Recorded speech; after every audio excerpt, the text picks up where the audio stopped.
Hello, everybody. Just give us a second. We are not going to have a pre-show. We're just going to bounce right into things because that's the way we roll tonight. Greetings once again, my friends, and welcome back to Geek News, Reviews, and Opinions, the podcast where we talk the week's events in Geek for Friday night, November 16th, 2018. I am, of course, your host, Adam Mickelson, a.k.a. Drac. I hope everybody's had an awesome week so far. For me, my back's kind of aching and my knees are kind of aching, but that's just because my wife, unfortunately, went back to work, which means I have to haul two kids around all on my own. And, well, that takes a toll after a while, especially since one of them is 3 years old and is insisting on not walking on her own. So that's just the way things go. But, of course, I'm also being joined by my panel of fellow YouTubers, fellow awesome guys, fellow geeks, fellow content creators. And if you guys aren't following their content, you should be, damn it. And we're going to go ahead and start things off with the Shadow Blazer himself, who technically we will be mourning the loss of in the next couple of days, at least, of course, assuming that your contact gear still fits. Really, Black Friday's not a big deal at my store because nobody comes on Black Friday. They're all busy hitting the stores with actual doorbusters, so we're always kind of actually slow on Black Friday. I swear, one of these years, Alex is going to make that statement, and then all of a sudden he's going to walk in there, and somebody's like, holy crap, they brought a battering ram! Did you see that video like 2 years ago where somebody brought a battering ram to a Target? I have no idea. Jeez. Jiminy Christmas! Well, I mean, that's one way to break the targets. I mean, we're not talking like a big ram's head at the end of it. We're talking like a SWAT one. But they brought a battering ram! It don't work that way. See, what would make it funny is if that happened a year that Super Smash Brothers was released, because then they're just channeling their Smash Brothers skills. They're breaking the target. Everybody, 1, 2, 3, smash! That's the way it goes. But aside from that, are you doing okay, Alex? Yeah, actually, I am. It's been great to be back because I had to miss last week because of work. So I'm back. Well, and let's just be honest, you probably will have to miss at least one more week because things are going to get pretty hectic. Yeah, I mean, things already are, but that's just life for you. But, yeah. So, frankly, Black Friday doesn't scare me because we already have Black Friday-esque fever going on over a bunch of stupid little simple pottery. I'm not going to name the brand, and I'm not going to say, but I've heard the stories of we have these regular customers, and I've heard the stories from other stores of people just going crazy over this. They're getting into fights. It's like Tickle Me Elmo, but way less useful. Just especially when you have to worry about those elf kids breaking them. So basically, this is Alex versus Pottery Barn now. It's getting to be there. Goodness. Yeah, right. And the other voice that you're actually hearing is from Stephen Romney of Studio Ghost Utah, of From the Shelf, Rhapsody in Cinema, Monster Clash, which just barely resumed, at least for the Omen, and I think we still have another one coming. Stephen Romney, how you doing? Oh, doing okay. I mean, not much to say about the week, aside from if you ever wanted to work in a position that made you lose all of your faith in humanity, well, customer service. That's it in a nutshell. Especially customer service in a call center. Yes, indeed. And so if you ever wanted a job that will make you simultaneously both hopeful for the future of humanity, but also weep for humanity within the same day, customer service. That's... And before people jump down my throat and say, are you saying that Romney has it worse than Alex? Alex knows. Alex worked a call center. So he can relate. In healthcare, too. Yeah, the worst one to possibly get. Yep, I've seen many horror stories, but aside from that, can't complain, and I've officially confirmed that my face cannot grow facial hair evenly. If any of you are seeing on the stream and seeing the very faint remnants of a mustache, this is all I was able to grow thus far for No Shave November, and I think I'm going to throw in the towel because the itchiness is driving me crazy.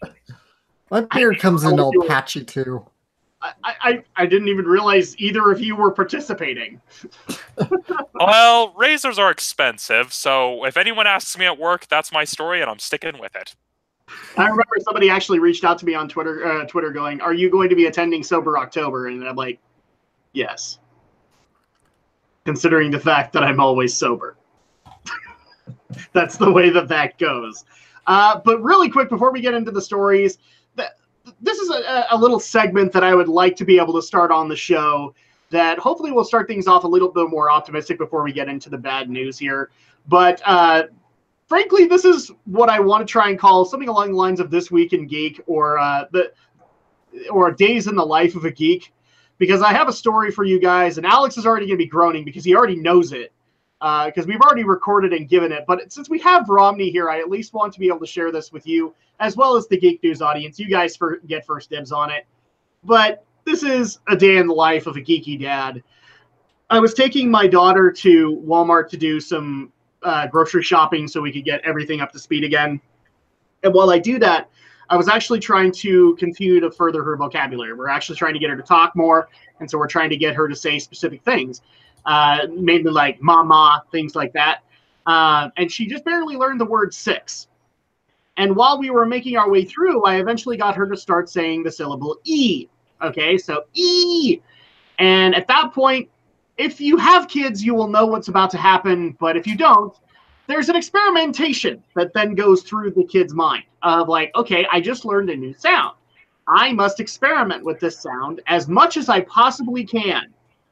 And so at that point, we got a process of E6, E6,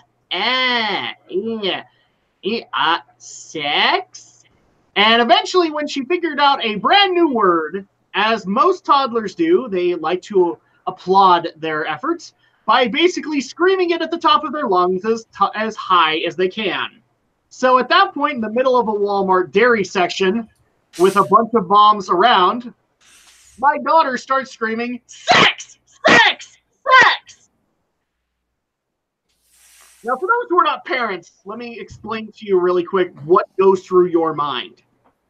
Everything basically goes, like you are Neo in the Matrix. Everything freezes. And you start noticing everything around you. And to me, the thing that I noticed was all of the moms and kids that were around us at that moment as my daughter was screaming sex. Now, to the credit of two of those moms, one of them kind of basically looked at me and went, you know, that kind of thing, like covering her mouth, making sure that, you know, you can't tell that she's laughing. Another one didn't even care. She was like, cute. That's so cute. 3 moms in turn gave me the evil eye because apparently I had taught my daughter a new word, and a dirty word at that.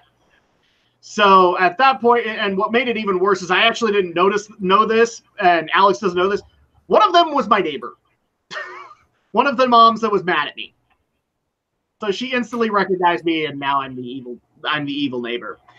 But yeah, this basically proceeded to an entire trip to Walmart where everybody went, "Oh, aren't you just the cutest thing? Sex!"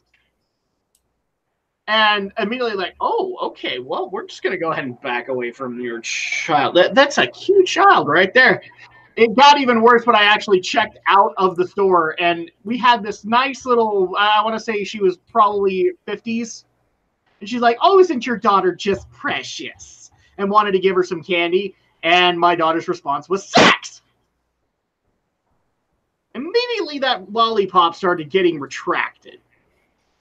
So that is a day in the life of a geeky dad. I didn't even intend to teach her that. But you can all be rest assured that when she got home, she got a big cup of chocolate milk for actually doing some hard work. I'm just curious as to Romney's reaction. He's been very vocal this entire time. What can I say? Kids say the darndest things. They really do. And Alex has already kind of heard this because it's also going to show up on our other YouTube channel. But yeah, that's definitely something that happens when you have a kid and they're learning how to say things. But without further ado, let's actually go ahead and, now that we've had this lighthearted story, we actually need to go a little bit serious. I'm going to go ahead and give everybody a token for the Prozac budget. We have some payments into it. So K2SO will allow for you to be able to have it. Oh, wait, no, he won't. Sorry. Apparently, it's already been revoked. But we have some sad business to take care of, and actually going to do our entertainment portion of the evening early because there really is only one story that it has been there the majority of this week, and that is we unfortunately witnessed the passing of a geeky titan this week, as 95-year-old Stan Lee finally passed away. I was actually, I can't even remember at this point. Was it natural causes? Yeah, there was natural causes, but they didn't go into specifics. At least nobody's released anything concrete. Yeah, so unfortunately, Stan Lee has passed away at 95 years old. And for those who don't know who Stan Lee is, which it would be very shocking to me, he is one of the major writers as well as story idea guys for Marvel Comics. He is responsible for the creation of Spider-Man, as he would very much tell you every time. He was also responsible for the creation of the Fantastic Four, the Incredible Hulk, the X-Men, amongst others, where he advised on the creation of them, including things like Iron Man. But unfortunately, and also for the kids out there who don't know who Stan Lee is, he's that guy that keeps showing up in the Marvel movies that you don't know how he seems to keep showing up. Like the one he keeps showing up that all the grown-ups laugh at when he's on screen. Pretty much. And also he was there in Big Hero 6 at the very end. So there you go. That was the only one you saw. And also that weird guy who jumped on the golf cart in Teen Titans Go to the Movies. I didn't see that movie. Did they actually do that? Yeah, he does a cameo. Wow. It's a weird scene, but it's about par for the course for, that feels really weird considering it's DC. Well, his exact lines were, "I don't care if it's DC, I love cameos." All right. Well, you know what? That actually kind of makes sense. So I guess the first thing that we need to get into is, unfortunately, the passing of Stan Lee and how that has kind of affected our weeks, or what are our thoughts on the matter. My thoughts are it's kind of, this is going to sound really weird, guys, but it's kind of bittersweet, because if people remember, Stan Lee has not had a very good year this year. He's had lots of problems happen. We had the whole elder abuse thing where he went to court for that. We also had the whole concept where the people that worked with him were trying to sign comics with his blood to be able to up them in value. Stan Lee has not had a good year. And so it's kind of sad that he's passing away on a fairly bad year for himself. But at this point, I'm just happy that, at 95, he still was doing things like cameos. He was still trying to make fans happy. He was still trying to speak to all of the fans, both young and old, of Marvel Comics, and being able to continue to inspire them and help them to reach for the stars. And so at that point, in fact, I don't know if you guys actually saw this. I can't remember where I saw the video, but they actually found like his last message to Marvel fans that happened like a couple of months ago, and it got put up on YouTube, and it was actually very touching. So at that point, it's a bittersweet thing for me. I'm very sad that he had as horrible a year as he did, but thankfully he's with his wife again, and we have so many ways with which to remember him by, and I cannot begin to count all of the people, Stan Lee, that you held up on your shoulders and taught to reach for the stars via EXCELSIOR. So at that point, and in fact, you guys might notice that the Geek News episode title this week is EXCELSIOR, because I figure it's probably appropriate to send off such a great man. Stephen Romney, where are you at with the passing of Stan Lee? Well, I'm kind of with you, where it is bittersweet, and at the same time, although it's a little sad, I find when it's someone who has lived as long a life as he did, I'm not as saddened, as weird as that may seem to say, because he led a full life and clearly left his mark on our universe as well as the universe he created. And so it's sad, but at the same time, he still went out on a high note despite all the hardships of this year. He's not going to be forgotten anytime soon. Right. And what I ended up doing is I was watching like just various videos of him, like various appearances he did on various shows. And I'd have to say a close second would be him dressing up as Revolver Ocelot and presenting an award to Hideo Kojima back when G4 actually existed. But the favorite video I saw, it's him, and it's like part of a TV broadcast where he is talking with Todd McFarlane and Rob Liefeld. and they're going over the process of designing a character, and it devolves from this is fascinating to basically Stan taking the piss out of Rob Liefeld and Todd McFarlane, because they're like designing this character with like it's basically typical 90s Image Comics design of the impractical outfits, and he's like saying, it's like, how long does it take to put all of this stuff on? And you just see him like slowly, you can just tell by the tone of voices of Rob Liefeld that he's getting annoyed, but he's just like, how long does it take to put on? And then as they're drawing, he's just like, you draw good wires. And then at the end, you can just tell as like the nice twist of the knife at the end, he's like, don't forget the feet. Yeah. I need to see this video now. Just but honestly, the most prophetic thing is just like, well, it's official. We're done with comics. We're moving into show business. And this was like back in the 90s. I'm just like, Stan, are you sure you're not secretly a watcher? Because everyone in the comments just like, he predicted the future. It doesn't matter. He is, as far as anybody else is concerned. He is the watcher over the Marvel Universe. The other thing too, I don't know if you actually saw these videos as well. I didn't know this. I actually thought he was very restrictive at his con appearances. He actually wasn't. He still insisted on seeing kids. He insisted on being able to get to meet them and be able to say like kind of be that mall Santa. Like, what are your hopes and dreams? Who's your favorite superhero? He insisted on doing that. So much so, he actually was more insistent like on meeting the kids before the parents, just because he wanted to continue to be that inspiration. I always thought that since he was in his 90s, he was probably a little wary of kids, especially considering how frail he must have been at that point and how rambunctious kids can be.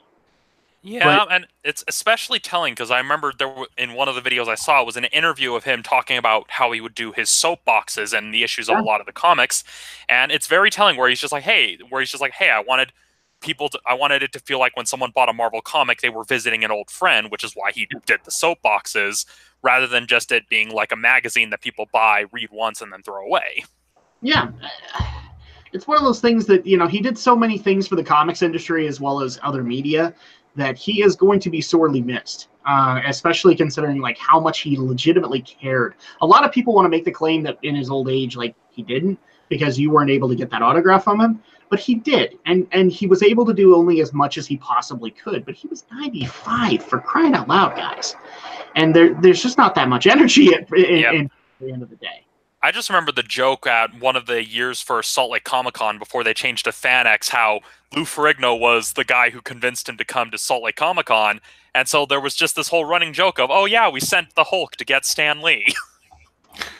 And it was successful. It was successful. Oh yeah, like the line for the photo ops with Stan Lee was long. Yes, and imagine, like, understandably so. People wanted to meet the guy. He is like the only line that I've heard that kind of dwarfed his appearance was John Rhys Davies at FantasyCon. People loved meeting him, as well as Mark Hamill went at, because I think he did 2 appearances in Salt Lake City recently. He did one for either FanX or Salt Lake Comic-Con before they had to rename it. And then also he did FantasyCon at that point, and he got huge lines for that too. So I mean, that's an upper echelon right there. People literally lined outside the building to meet Stan Lee. So Alex, what's your take on the passing of Stan Lee? I have to probably echo Rodney's sentiments. It's a little sad, but he did have a long, fulfilling life. He was a big name of the industry. I think regardless if you follow comics, you would know him. I knew him mostly thanks to a lot of the fact that he kept making movie cameos ever since Marvel movies were starting to grace the silver screen.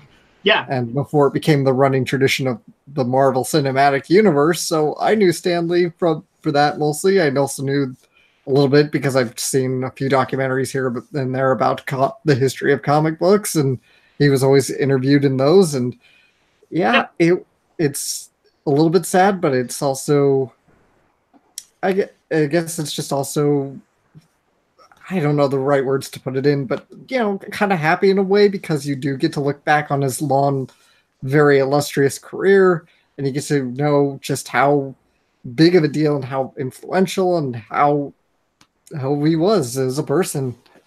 Well, and when you break it all down, like all of the accomplishments that he has, whether they be in, because I think he did radio at one point. Somebody was actually telling me he actually did radio for a while. He used to write scripts, obviously, for TV, trying to adapt Marvel stuff there. I think actually the original X-Men cartoon, Pride of the X-Men, was actually written and penned by him.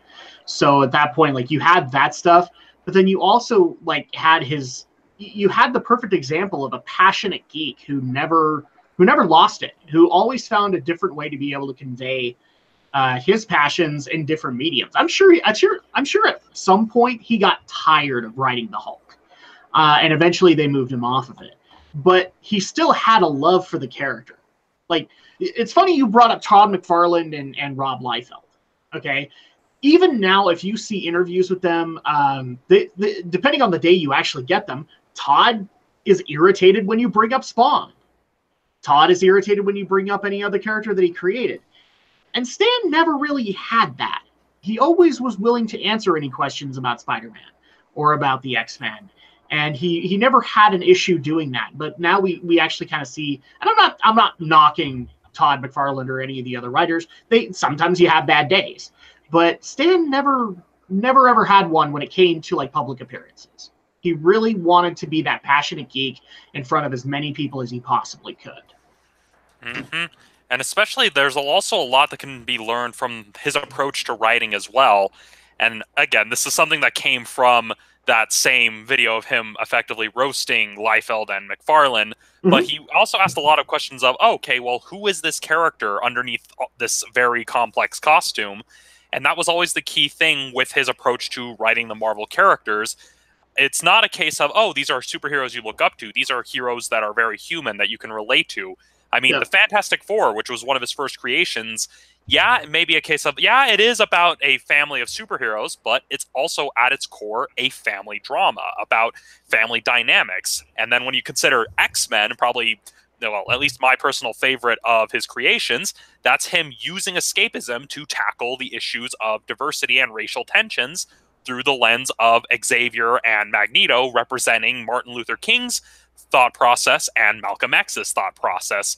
And it kind of just shows like, hey, it's not about just people in spandex beating each other up. There's got to be more to it than that. And that was something Stan always pushed for. And the other thing that I love that Stan tried to do in those aspects is he never pushed an agenda. He never preached to anybody. He always approached any of these angles through an open mind. And always was able to convey that in writing. That's one of those things that I think is missing from a lot of premier writers these days, is that you kind of forget how to be able to do that, and he never did. He always was able to, even in his Twitter messages, guys, he could still be able to approach things from a more open-minded point of view and be able to reach out to everybody, because everybody was a geek at some point, and he at least had that going for him. I mean, but yeah, like you brought up X-Men. That's like the favorite creation that you ever had with him. One of mine was the Fantastic Four, but well, the one that I always will remember him for is just when he, through anger, to get back at them crazy hippies, created one of my favorite characters in the Marvel Universe to make them sympathize with a rich tycoon in Tony Stark. I always loved the irony of that. Even his anger came out in an open-minded point of view. Yeah, he knew how to troll. That's another thing, is that Stan Lee knew how to troll. It's one of those times where I want to find an interview where he gave his opinions on Pepe the Frog. I really I want to honestly know if he even cared about Pepe the Frog and whether or not he thought it was a good idea or a bad idea. It would be an amazing thing. Alex, what about any inspirations that you're going to be able to take away from Stan Lee? You're a big Spider-Man fan. I know that much. Yeah. Well, that I think this maybe it was on the DVDs, maybe it was in one of the documentaries I've seen. I remember him kind of recounting the origin of Spider-Man, and how that was such a leap at that period, because back at that point, superheroes were, as he put it, like people were telling him, Stan, that's not a good idea. Superheroes are always adults. Sidekicks are teenagers. But he wanted to make a teenage superhero, and he wanted to, focus on teenage issues with that. And similarly, I know there was another big issue that he ran into while working on Spider-Man, and that was to address the problems of drug abuse. But back then, the comics code was way more rigid in regards to drug abuse.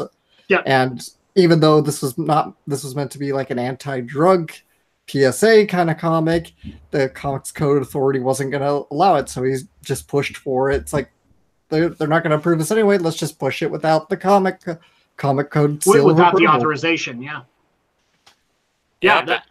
just think about that to this day, guys. Like a video game being pushed without ESRB approval.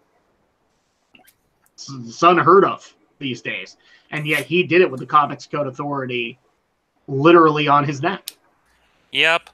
Of course, that's because the Comics Code Authority was more or less the government trying to shut down Will Gaines, but yeah. But no, but yeah, because I remember seeing that, like, an interview. It might have even been the same one Alex talked about how he had to kind of argue, saying, hey, it's an anti-drug comic. Why are you not approving this? Pretty much, yeah. And what's funny is like, I think people might need to quote me on this, but I think he was the first one on the scene for anti-drug stuff. Like, he was the first one that actually had written them before DC had actually tried to do a serious take on them.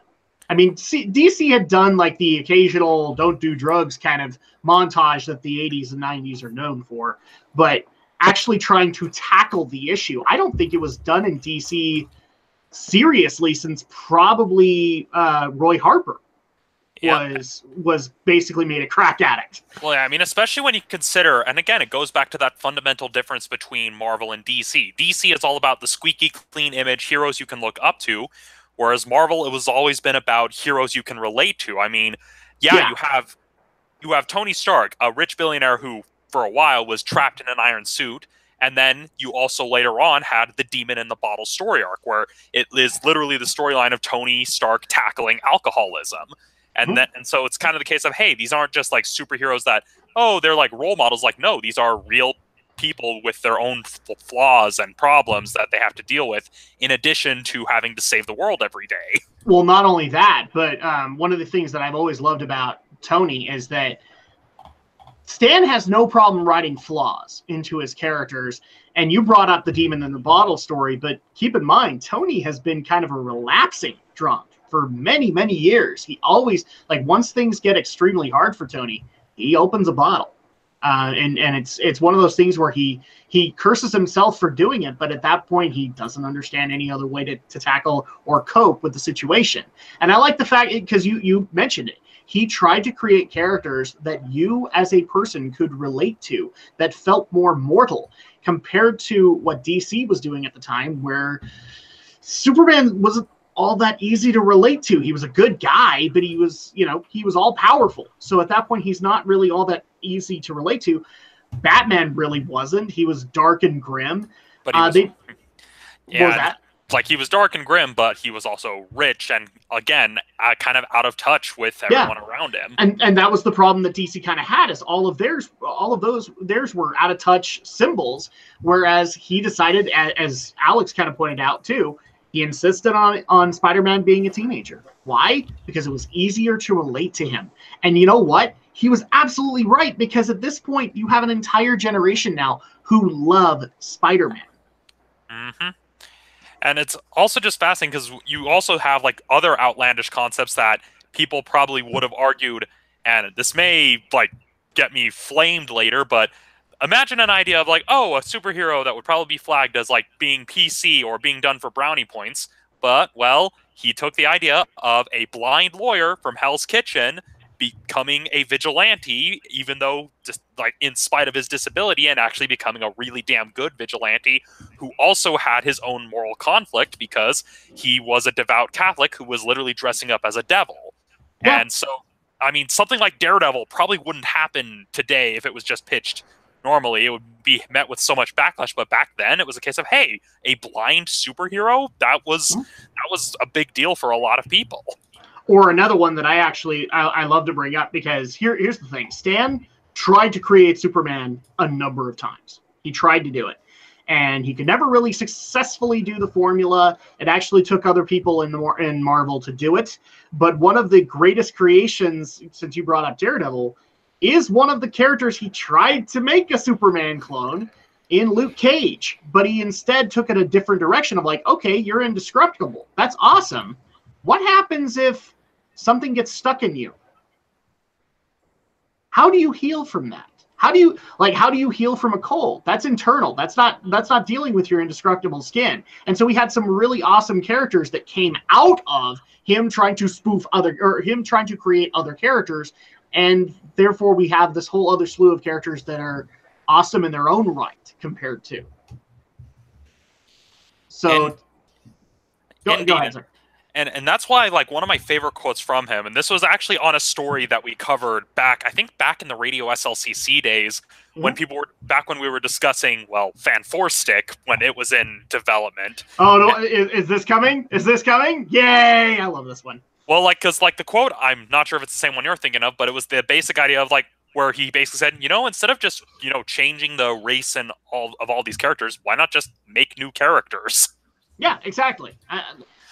One of the things I've always kind of wondered about Stan is I think he liked making new characters. I think after a while he would have like weird ADD about like 20 issues into a comic, and then at that point he wouldn't want to do anything with it unless it was a major story arc. But the guy loved making new characters. Loved it.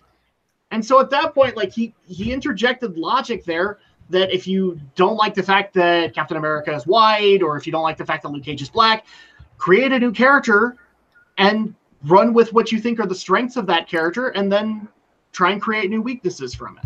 Well, yeah, I mean, especially when you consider some of his more outlandish ideas, especially when he would collaborate with like other artists, other companies. I mean, the guy has even done a number of manga and anime projects. I mean, there was Ultimo, there was Ratman. He had when he saw how popular manga was getting, he was just like, oh, hey, let's work with some of these people and see if we can come up with something really cool. Yeah, he pushed for a lot of Marvel-based manga, if I remember correctly. Well, it wasn't entirely Marvel-based. Like, the Marvel Mangaverse was a separate thing, but this was where he, as himself, was approaching these creators. Like, Ultimo was him approaching Hiroyuki Takei, the creator of Shaman King, and thinking, hey, I like how you draw. Let's work on something together. And basically, it was more or less his take on something like Zatch Bell with dolls that fight each other. And then there was also Hero Man, which was another one that he did. And then I know there was like an anime OVA that came out that he had worked on. But when you also consider how he wholeheartedly embraced Toei's approach to Spider-Man in the 70s, and honestly, one of the things I wish I would have been able to ask him about had I had the chance is that before Saban, he actually tried to bring the Super Sentai series to the United States. It's just everyone said no. But that's why you see some of the weird stuff, like the Japanese Spider-Man show, and the fact that you have Battle Fever J with a giant robot was from that partnership between Marvel and Toei. Yep. So unfortunately, we're actually kind of running out of time here, and we do have other stories to be able to get to. But we've shared so many awesome stories from Stan Lee, and even though it's sad that he's gone, and obviously we'll give any final thoughts or anything like that. But I mean, look at the legacy that he has to leave behind. It's not a sad one, despite how bad his year went. We will literally have characters we'll be talking about for decades to come. I've actually had the awesome honor of being able to watch my nieces be able to grow up as Marvel fans and be able to teach them things they didn't even know about the character because I was there when the characters were being made. So bottom line, rest in peace, Stan Lee. You have done a lot of hard work. You have bridged a lot of gaps, despite whether or not people will give you that credit. And you will continue to teach children to reach for the stars. Final thoughts from you guys before we move on into our tech fiasco, basically. Well, honestly, his catchphrase pretty much puts it best. All that can really say is Excelsior. Excelsior, my friends! Excelsior! Alex, any final thoughts? No further thoughts on my end. All right, so moving on into the tech portion of the evening, which is fairly hefty.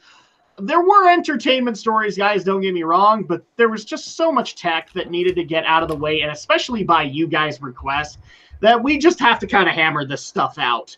And the first thing is actually going to be listener requested as, well, The Diablo situation was supposed to end last week after E3 had long since concluded, and the reactions were all but had. I think you mean BlizzCon, Adam. Or, well, it's now become the Diablo situation. But yes, BlizzCon.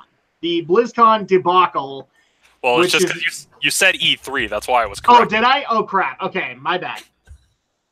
That crap happens occasionally, people. Moving on. So, yeah, after BlizzCon and the debacle that was Diablo Immortal, we had additional stories come out that you guys wanted us to talk about. But first, I think it's only appropriate for us to get people up to speed.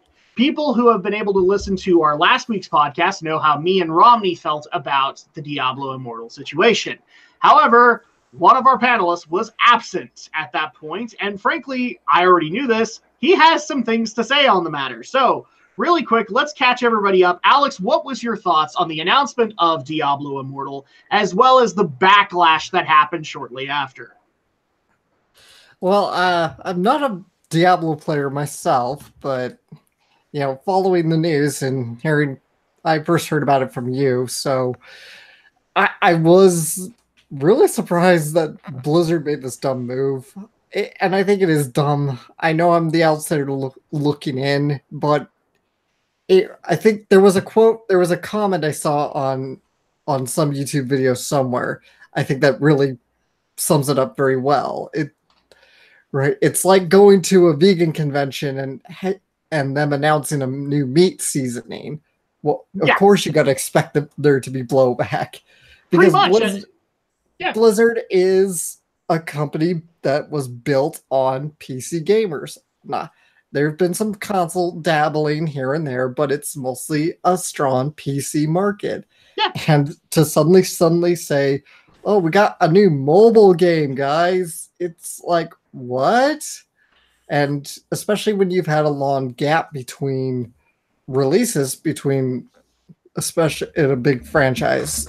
This is not like a case when, like, say, oh, Nintendo announced Mario Run, because we've had 24 Mario games over the last 30 years, and we know that Nintendo is still going to be putting out new Mario. Yeah, it had been a little time since we had a major flagship Mario game, but it's not like we hadn't had any good console Mario games in between Mario Run and and correct me if I'm wrong, but Run was coming out around the same time as Odyssey, wasn't it? I think Run hit a little bit sooner. Yeah, Run was released a lot, or I think Run was released before we even knew Odyssey was going to be a thing. So at that point, we knew that, especially with the announcement of the Nintendo Switch, because I think at that point we had the announcement of Mario game being in development for the Switch. And I think it was actually announced before we even knew the Switch was the Switch. This was back when it was supposed to be a space shuttle. So yeah, it was still the station space. But bottom line is like, people had the reliance from Nintendo that, if they wanted to experiment with mobile, you were still going to get a Mario game on your Nintendo console, right? Yeah. And Blizzard has this reputation. Yeah, I mean, sure, it's easy to probably assume that, okay, maybe Blizzard has teams out here working on mobile, but again, you're announcing a mainstay franchise and you're making it a big deal. They're drumming up all this pop and circumstance at BlizzCon. They're making it like their flagship event, and it's just a mobile game. So I think if they just announced it as sort of a side thing or just had a booth on the side, I'm not saying nobody would have been disappointed, but I don't think it would have gotten the amount of backlash that it did. It's just I mean, it's not their first time announcing mobile games. I mean, Hearthstone is mobile, but it first came out on PC. So at that point, when people announced that Hearthstone was going mobile, I mean, it got a way more positive reaction than this. But the consensus that I have from a bunch of fans of Diablo, and I've brought this up to you, is that wasn't the problem. It was that the basis of Blizzard games has always been foundation in PC, and that wasn't here. Yeah. It was mobile only, and that didn't make sense. And, people don't want to see Blizzard become another Konami. I don't think we have reason to believe that, but that's why people are expressing themselves. They don't want to watch Blizzard turn into Konami. And again, why would you put a game that was built on the PC onto a mobile platform instead of doing something else. It just is perplexing to me, so I can see why fans are pissed. Yeah, I mean, it's a complicated situation overall. But one of the things that is kind of leading into the stories that we're now going to be talking about is the general perception that every Diablo fan reacted the same way as is this an out-of-season April Fool's joke? Not a lot of us did that, but before people jump down my throat and say I'm not agreeing with this guy, no, he needed to actually happen.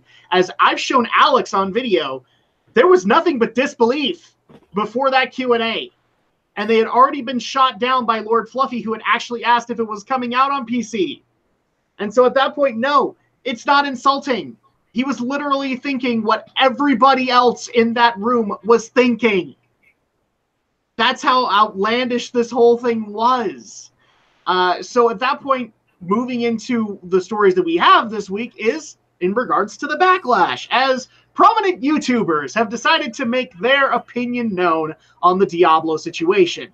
And I'll actually like to point out a few things to people that not a whole lot of homework was done. So in particular, the ones that people brought to us were 3 YouTubers. 2 I could confirm because I was able to watch their videos. And the third, unfortunately, I couldn't really find any confirmation, and that was Angry Joe. Apparently, Angry Joe has made statements since then against gamers for being mad at Diablo Immortal. And the other 2 that we have here that are verified are Pat the NES Punk, as well as Movie Bob, a.k.a. the Game Overthinker. So at that point, both of them, I have a... You know, guys, I'm going to go ahead and relate to you just really quick. Occasionally, a story gets brought to me like last minute that unfortunately I'm not able to get through entirely. And so I come across as not having done my homework. And at that point, well, I'm sorry. I don't ever try to do that. I always am trying to improve when we get to a brand spanking new podcast. It is kind of a consistent problem, but it is something that gets worked on consistently. But I know when somebody else is doing it when I see it.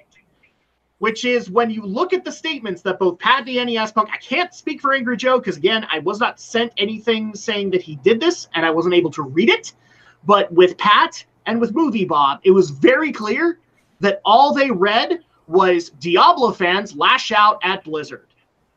Yeah, Didn't even look into the reason why they might have done it.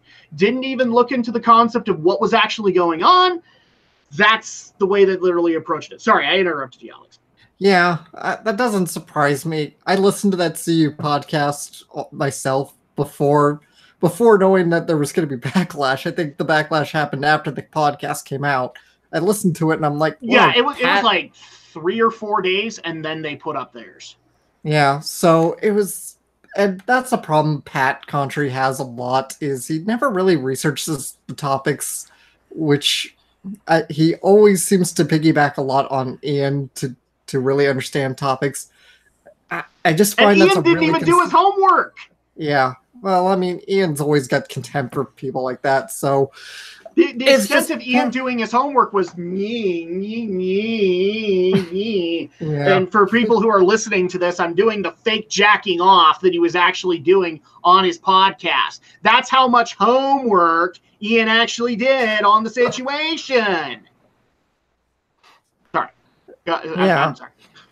It really is. Again, that's just a consistent problem I've noticed a lot with Pat Contry, is he never researches as much as he should. And even as the non-Diablo player, not really invested in Blizzard, I'm like, whoa, Pat, you're missing the points here. Yeah. Why people are upset. I think that's actually where I've read the comment that it's like being at a vegan convention and them announcing a meat seasoning was on Pat's own video. It's like, of course you got to expect backlash from fans. Yeah, I mean, and the thing is that bothers me, especially with these two, is that they immediately assume that all of the backlash was endless trolling, was constantly having their comments deleted, was constantly not constructive criticism, just outright harassment. I'm the guy that watched it.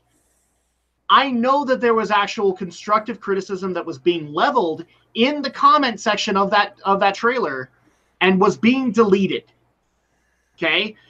I actually watched, so I can guarantee you, yes, was there stuff like that? Yes, there was. There were people who were basically putting up, Blizzard, please delete this, and a little emoji flipping the finger, okay? There was that. I'm not denying that concept. But there was constructive criticism amidst all that, too, and none of that was listened to.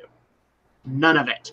Everybody basically lashed out and said, "Oh, poor Blizzard! How dare they actually have to answer constructive criticism?" It's like the Ghostbusters controversy all over again. It's like, okay, yeah, there's trolls and there's the people in that section who are saying women aren't funny, but there's also the people who are saying, why do you need to reboot this? Aren't we tired of reboots? And there's tired people who say, this doesn't look like a good movie, and for whatever reason, it's like, oh, it's because you hate the women's, which is another ridiculous narrative. Another ridiculous narrative being brought up in this, even though nobody, as far as I've ever seen, has ever mentioned it's mobile, women play mobile games, ergo this game is bad. They just think it's bad because it's a mobile game. It's probably going to be stuffed with microtransactions and other predatory practices that mobile games are unfortunately known for, and that it's not going to be as a engaging game as you would bring that up because that was Movie Bob's complaint, is that how dare you be mad that mobile is made for moms? First of all, mother effer, mobile is not just made for moms. Mobile is made for casual gamers, which can be in any kind of age bracket, sex bracket, race bracket, whatever you want to pull out. They are made for everybody. Okay? To say that mobile gaming is just made for moms just shows how narrow-minded you are at that given moment. Yeah, especially considering that a lot of people think, oh, it's made for moms and that's their market. No, because if Blizzard wanted to make a game for their market, they wouldn't use Diablo. Diablo would not work for, if that was the market they were reaching, why the hell would they choose Diablo? If anything, it'd be better if they did an Overwatch mobile app, because that has a much broader brand appeal, whereas Diablo has that hardcore fan base that it's a much more niche game. And so the whole, mobile for moms, like, then why the pardon my language, but why the fuck would they market a Diablo game for moms? Like, why? Unless that mom was a hardcore Diablo fan, which is entirely possible. My first connection into Diablo, where people were praising the announcement of Diablo 3, was girls I knew in a college class who were excited about the announcement.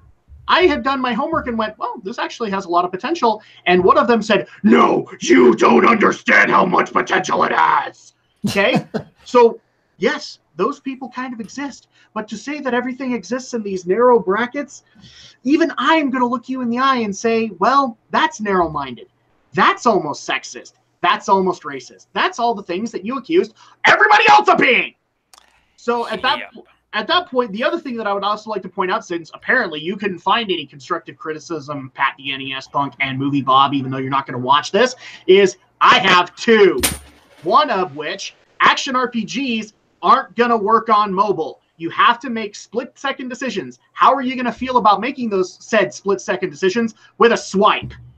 It's not going to work out as well as people think it is. And yes, this is a supercomputer. I'm saying that it's very powerful. Here's the other problem with it. There are 20 to 30 active apps on any given smartphone at any given moment. That tears down the resources that you have to work with. And here's the thing. The average mom doesn't know how to turn them off.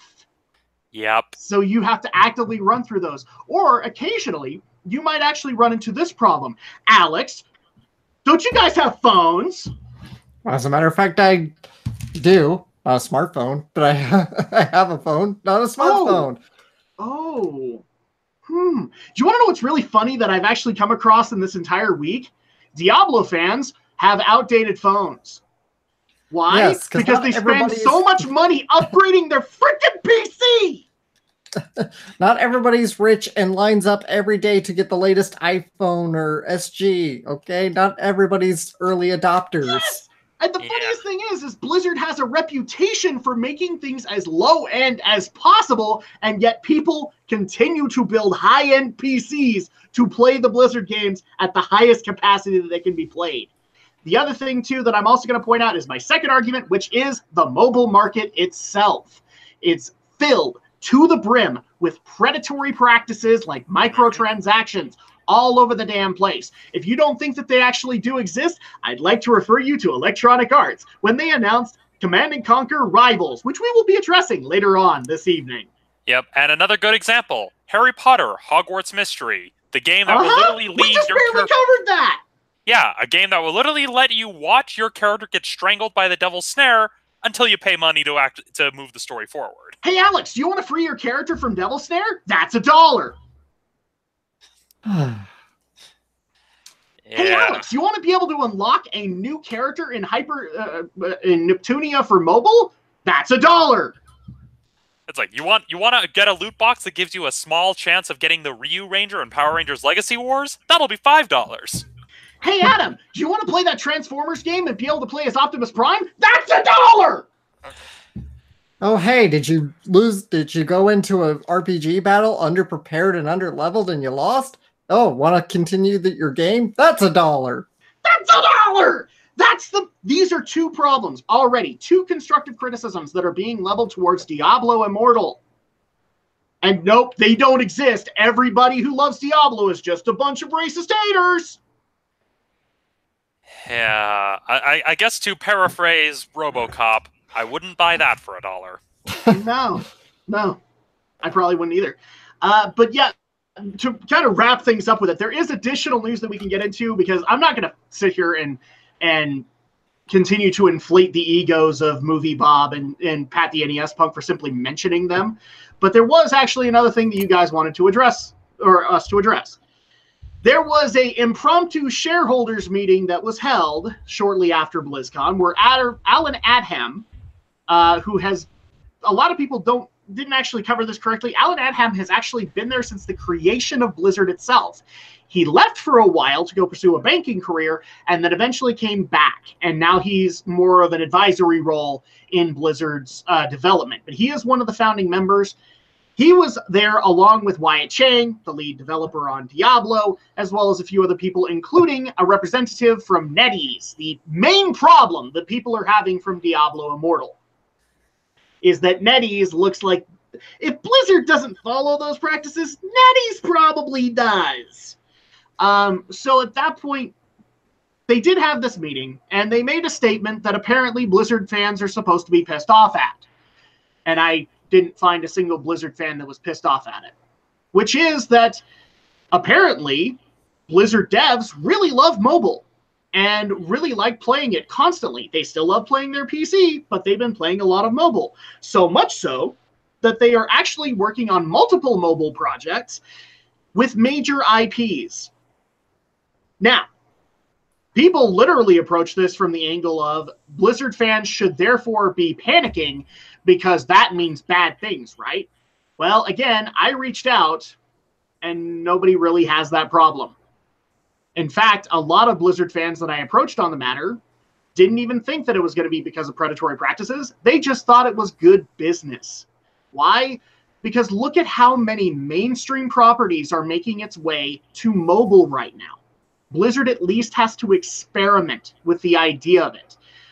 At E3 this year, Bethesda announced that they were going to do Elder Scrolls on mobile. Are you telling me that Blizzard hasn't at least internally tried to make a build of World of Warcraft on mobile? Of course they have.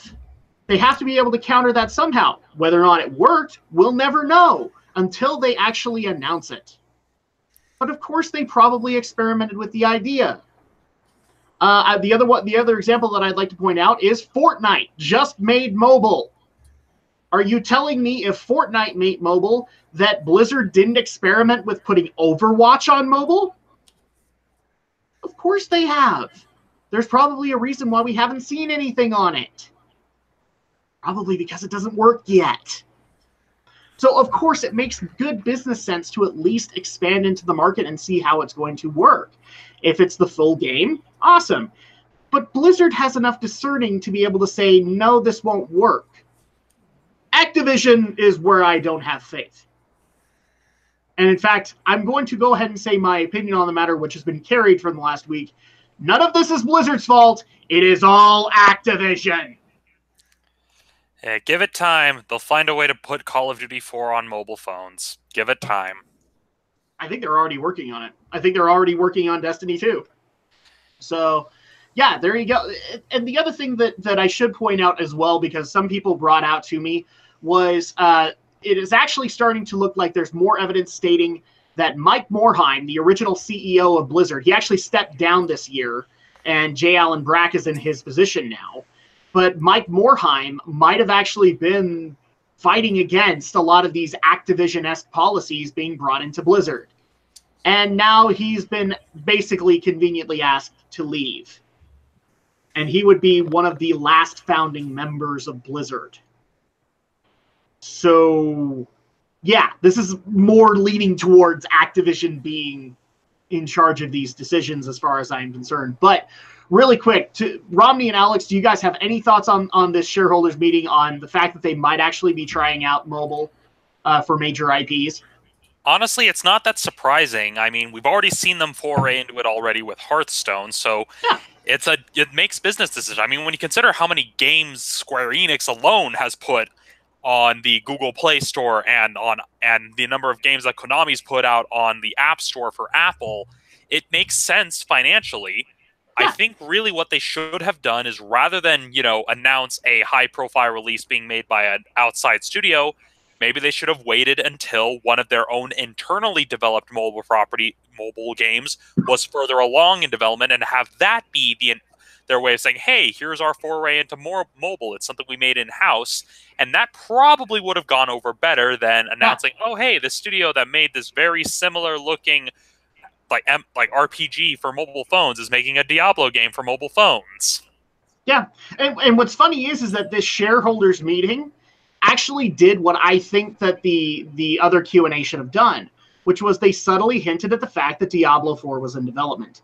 If you had just said that, if you had just said that Diablo 4 is currently in, I'm not even saying that you had to show off a teaser. You could have done the lazy-ass thing Bethesda did earlier this year, where they showed some random landscape and put the Elder Scrolls 6 right in front of it.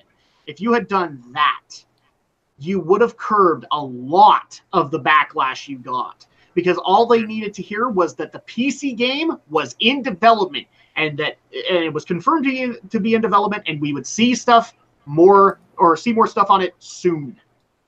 Mm-hmm. All you needed to do. And then at that point, the Diablo fans wouldn't have been pissed with you, and they would have literally just said, okay, well, Immortal's happening, but hey, Diablo 4. Yeah, I mean, they probably would have even been satisfied with a field trip to Skywalker Ranch if they just said, hey, if Diablo 4 is coming, if it was just literally a random slideshow of them visiting Skywalker Ranch, not tied to any video game. If they just simply said, Diablo 4 is coming, now here's our slideshow from our trip to Skywalker Ranch, people would have been fine. What's funny about your statement is, now I'm thinking of the original announcement from Diablo, which was the forges are running hot here at Blizzard, and we have multiple projects. And now I'm literally thinking of people going through a tour where all these flaming forges are going off. It's like Isengard, da-da-da, dun-dun-dun. And in the background, you just see all these hammers coming down. Dun, dun. Alex, any final thoughts you want to put on the shareholders meeting? I really don't have any. Just business as usual, I guess. Does it make the mobile IPs that are coming out? Is that a good idea or a bad idea to you? I really don't know. I guess we'll have to wait and see where the chips fall on this one. It makes sense business-wise, but I can't say great or bad idea. There you go. All right, well, let's go ahead and move on into the next story, which is basically some of the other controversy that happened over the weekend, as Defy Media officially... I'm saying that right, aren't I? Defy? Yes. Is it Defy or Defy? It's Defy. It's an actual word. So Defy Media abruptly shut down, I believe it was on Friday. They abruptly shut down... had to lay off all their... It's basically the best way I know how to describe it to everybody. If you follow Telltale, that's pretty much what happened with Defy Media. They abruptly shut down. Everybody was laid off. All pay was cut off. They didn't even have a skeleton crew to put in there to finish projects. They literally just said, okay, everybody's fired. And unfortunately, that also meant that all of the content creators that were under Defy's banner were also fired. And unfortunately, some of them were still waiting to be paid.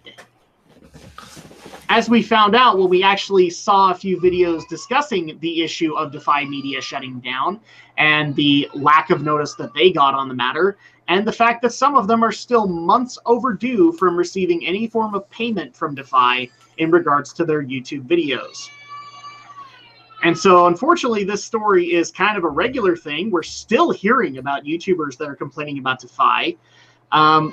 We even got one of the original founders of Defy Media before they sold the product to kind of air out his grievances on the matter. Yeah, well, to be fair, he wasn't a founder of Defy, but the creator that he is referring to is Anthony Padilla, one of the co-creators of Smosh, which was one of the first channels Defy Media acquired.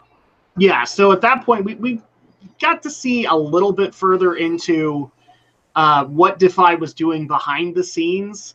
And unfortunately, it looks like a bunch of content creators are up a creek without a paddle. They're literally due, in some cases, thousands of dollars that they just will never see. And so at that point, my thoughts on the matter are, I'm just going to go ahead and float this question out to everybody.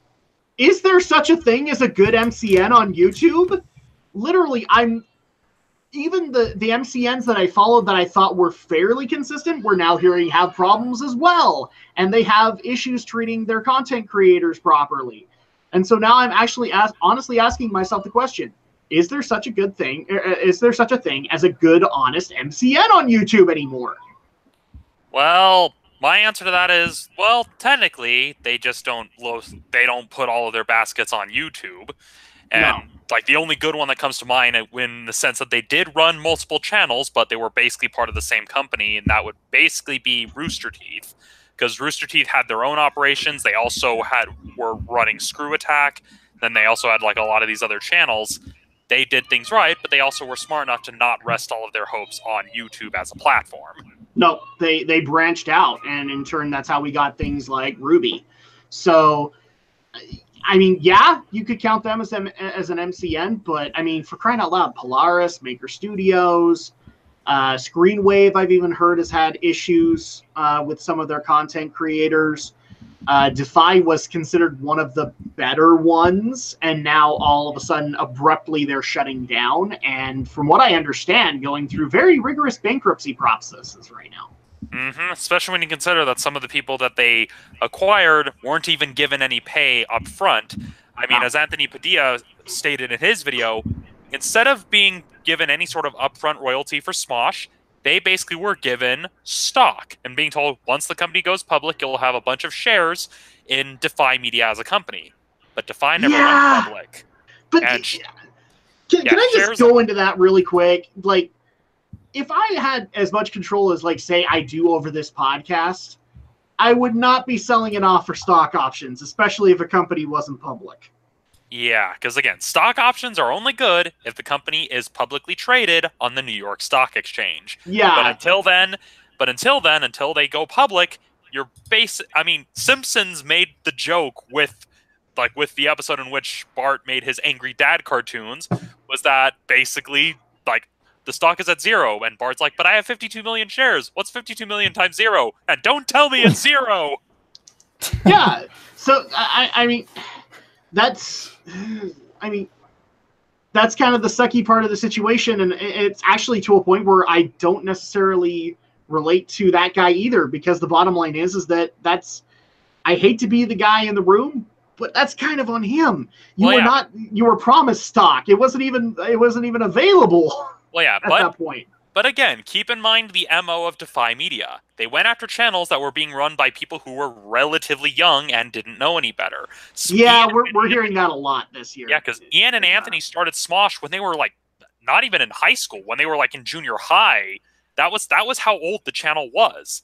And so they basically were a prime mark for con artists like Defy Media, using a bunch of jargon that made things sound more impressive than they actually were.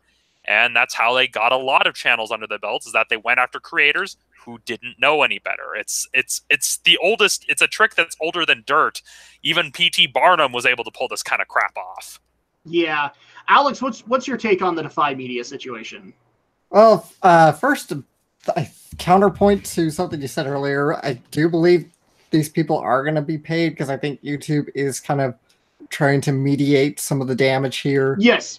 YouTube has actually gone through the arduous process of unbonding all of the Defy Media people from them. I wasn't sure about the restitution, so you know about that? I'll have to double check on that. Refunding them, for lack of a better term. I think, yeah, if I recall, I believe YouTube is helping them get out of their contracts that they're bound to, and they're also trying to mitigate by refunding some of. I'll have to double check, to be honest. I think that's what I heard, but I could just be confusing it with getting them out of the contracts. Yeah, because I knew they were unpairing them, but I didn't know about the money. I'll double check on get back onto that. And yeah, MCNs, I mean, they were a good idea in the early days, but pretty much once AdSense became a thing, they're kind of irrelevant now. Yeah, they pretty much became irrelevant, because now you don't have to rely on getting picked up by these networks anymore. You can just go out and make money on your own, just between AdSense, between Patreon, between direct donations, PayPal's, whatever. It's just MCNs really became irrelevant, so it doesn't surprise me that Defy Media is shutting down, especially considering some of the problems they had with Andy Signor over the past year. It's been more of a mess than I think they were able to take on, and now they've gone belly up. Well, I mean, at this point, you could say that MCNs had another worthwhile worthwhile trait to them, which was they kind of kept the copyrights, what's the word I'm looking for? Content ID off of creators' backs, and that's actually one of the problems that a lot of people saw. The second that they got unbonded from Defy Media, as they were instantly copyright flagged by Defy Media. Like all of their videos were instantly flagged by Defy Media. So at that point, even if you like let's just take Defy out of the equation. Somebody else gets separated from their MCN, all of a sudden they just start seeing yellows come up, or yellow marks on their videos instantly for being demonetized. So I mean, MCNs did have that, but they weren't providing all that much to them aside from it. Yeah. And in some cases, I don't know if you guys followed the whole Etika situation, where he basically committed suicide on his channel by uploading porn to it to get out of his crappy ass MCN. I'm not saying I'm not taking a side in that particular situation, but that's the extremes that people are going to get out of these contracts. That's a first for me. I'm going to have to look this up. Yeah, I'm just barely being brought up to this, but yeah, the guy apparently, well, first of all, from what I understand, he went through a nervous breakdown and then basically messaged Keemstar saying, like, I can't even remember what the actual message was, but it was just like, I probably should do something different. And he uploaded porn onto his channel and got his channel terminated. Afterwards, people reached out to the guy. He actually went into a psychiatric evaluation and then came out and basically said it was all a ruse to get out of his MCN contract. Whether or not that's the right thing to do, I could not tell you. I don't belong to an MCN. I don't know how those legal agreements work. But if he went to such extremes just to get out of his freaking MCN contract, that must have been some contract. I mean, goddamn. I will send you guys the video for it, because Tipster covered it pretty well. But yeah, final thoughts on this one, because we still have many other stories to go over. It sucks. It really does. I feel bad for all the people who are still waiting on their money. But I think we can all agree that the true person that's been affected by all of this was Chris Struckman, as he belonged to both MCNs that received a lot of controversy this year. Chris Struckman, who had just barely joined up with Channel Awesome, and he was also a member of Defy Media. Yeah, and looking at this, I think this just kind of goes to show a fundamental problem, and it's something that we saw with Telltale Games, and it's something to be seen with Defy Media. a lot of companies that have started up are all focused on growing and growing and growing and growing and growing, that they're not taking sustainability into account. I mean, yeah, it's one thing to grow and grow and grow, but I mean, the best way to look at it, it's like when Tetsuo is getting out of control in Akira, and he just keeps expanding and growing and turning into this grotesque monstrosity. Yeah, he's growing, but it's not very sustainable, and he's not going to last very long. Well, yeah, I mean, we said this with the Telltale situation, and I'll continue to say it. One of the biggest problems with Telltale is that they were continuing to get increasing revenue, and they never treated themselves in any other way other than the indie company that they started out as. They weren't that anymore. And so at that point, as they grew, they literally they didn't handle any of the problems behind the scenes that they should have been handling. Yep, and it's also a sad case that with Defy Media, it very much is clearly one of those. I mean, it reminds me of how we got those 3 Fred movies made by Nickelodeon, where clearly they were thinking of the short-term gains, didn't really think of any sort of sustainability. Yeah. They just wanted to get their money and then get the hell out. I mean, you could probably make a whole bunch of references to the Music Man with the way this con was probably sold to a bunch of these channels that are now basically stuck without any money. And so it's just a case of... Just to kind of wrap things up, do we think that this is kind of a sign of things to come over the next few months? I'd say so. A lot of these companies, I think, like I've said repeatedly whenever we cover YouTube stories, internet video as an industry is undergoing a lot of growing pains, and one of those growing pains is that a lot of these creators are getting older, but they're also getting smarter and becoming more savvy, and it's just a case of these old methods of trickery. Everyone is starting to see through them. People are actually starting to be smarter with the way they control their channels, with the way they produce their content, and being more diligent about what kind of contracts they sign. I mean, that was one of the things that some people believe led to the infamous Grumpgate situation. Was one of the rumors was that John didn't like working with Polaris, and that was the reason he left. Granted, that's one of the multitudes of rumors, but we're getting to a point where these shady business practices aren't working anymore. It's like... Yeah. I guess it's like the best way to describe it. It's like a stage magician who only knows how to do the got your nose trick. It may have worked on us when we were 3. It doesn't work on us now. Now, Alex, what do you think? Is this a sign of things to come? Are we going to see more MCNs fall victim to this? I think we are. We're going to start seeing more MCNs because it's like I said, they're just becoming irrelevant because it's just easier and more efficient to just get paid out directly. And you're not getting yourself bounded to any legal contracts or having to limit yourself or having to be exclusive to anyone. So I just feel like people are just not needing to go to MCNs anymore. Yeah, really kind of puts a pat on the back to us, as we never signed on with any MCNs or... Although I did try to... Like Alex and me wanted to sign on with Channel Awesome. And so did I. Now we're kind of glad we didn't. Yeah, I mean, I think we probably all submitted, because I remember submitting when they were doing that open talent call, and I even got an email back from them saying, hey, we saw your stuff, you were in the maybe pile, and it's just, we all dodged a bullet. Yeah. We all pretty much did. So moving on into the next story that we have, which is kind of a double hitter, but, well, the stupidity here is simple enough that we could probably plow through it pretty quickly. So I'm actually going to start things off with a recent announcement that EA had made, which was actually positive, as they, in order to kind of correct from the issue that actually happened at E3 2018, where they announced Command & Conquer Rivals, a mobile version of the Command & Conquer RTS franchise, and a lazy one at that. How did they decide to counter that? By actually announcing that they got some of the original team together to remaster Command & Conquer 1 and 2, and I think Red Alert 1 and 2 are going to be getting remasters and being, well, developed, because they actually aren't in development. I don't know. You guys can read the story to be able to figure that out. But it's just basically an announcement. They haven't even begun developing and remastering them yet. And they're already promising that they're going to be able to do it for 4K. Now, why do I bring this up? Because it sounds like awesome news, right? I bring it up because 7 days earlier than that, it's basically a smokescreen for the fact that if you want to play Battlefield 5 right now, you have to join their online service. Yeah, you heard me right. You have to join EA Origin to be able to get access to Battlefield 5.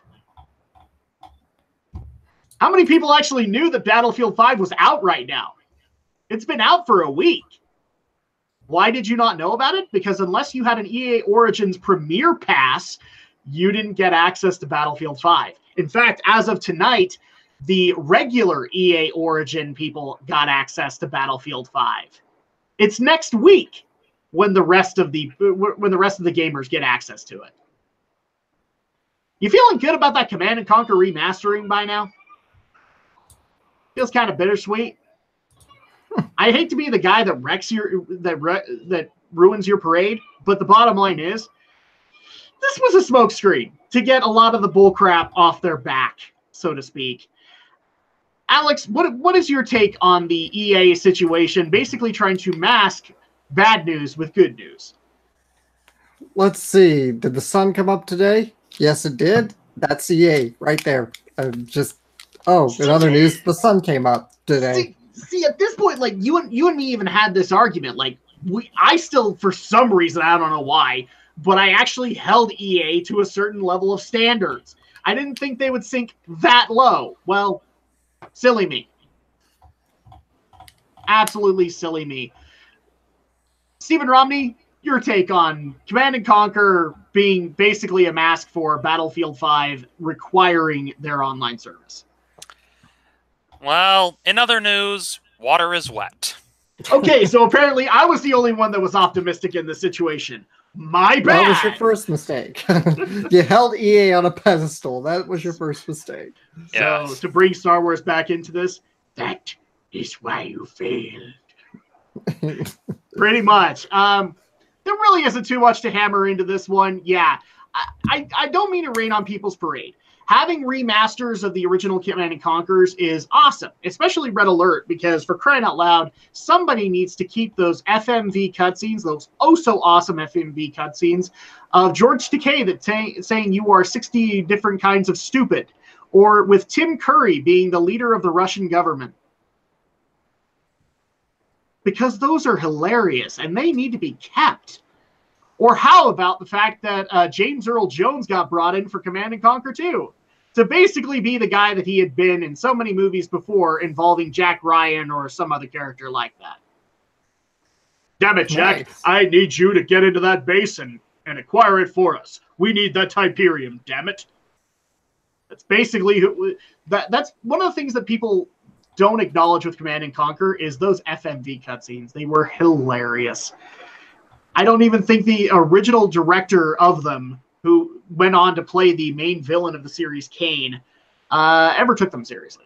Ever did. I don't care what his interviews say, damn it. He never took them seriously. So with that being said, let's move on to the Bethesda idiocy, which, after reflection, actually might have just been one of their more infamous bugs. But, anybody here, really quick, sign on to the Fallout 76 beta? No. Nope. No, because we all have common sense.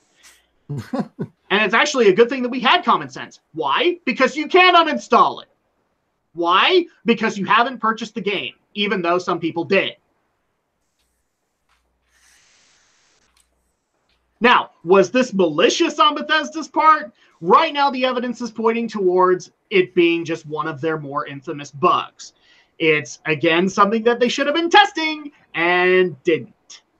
And, well, now you have a bunch of backlash from Fallout 76 fans that were already not fans of the game, because from what I understand, that beta had tons of problems and was not bringing Fallout fans in at all. Nope. And now you have a problem of, if you install it, you can't uninstall it because you haven't purchased the game. Except you have. I mean, that's one way to do ransomware. This is probably how Bethesda would do ransomware, and it's just... I look at this, I'm just like, okay... So we're basically seeing Bethesda's approach to lawsuits with software. Yeah, except you can't put a bucket on its head and sneak out. Or challenge it to a match of Quake. Well, I guess you could technically do that now, but seriously, one of these days I will take a tour through the Bethesda building, because I can guarantee you there will be this corner of the building that will say quality assurance, and when you walk in there, tumbleweeds just flowing through it. I'm thoroughly convinced this is one of my biggest complaints with Bethesda, and why I will never pick up Elder Scrolls and why I will never pick up Fallout. It's because until you fix this notorious problem of bugs, and lots of them, I ain't picking them up. I'm thoroughly convinced they don't even have a quality assurance team to be able to take care of the bugs that they say they caught. Yeah. Either that, or maybe the one guy who was supposed to watch the quality assurance team had a bucket put on his head, and everyone else just raided the break room and then snuck out. Or wait, he went to somebody who went, there's actually a little bit of a bug right here, and they went, oh, okay, and here's our solution for it. Look at the pretty bunny! Look at the pretty... Oh, it's cute and pink, isn't it? It's a cute and pink bunny! You're fired. Because how dare you mock our game? Yeah, it's a sad day when modders do a better job of patching your game than you do. Yeah, pretty much. Alex, what aren't you glad that you didn't install the Fallout 76 beta, even though you really weren't interested? Yeah. I mean, really. Could you please just tell me really quick the lengths that you would go to?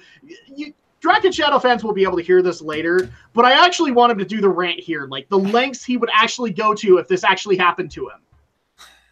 Well, I probably wouldn't need to go to quite this extreme, because I could probably just go into the registry and delete it that way if the uninstaller's not going to do it. But if it came down to brass tacks, if they really were using this as a piece of ransomware to get me to buy the game, I would just wipe my hard drive clean and say, fuck you.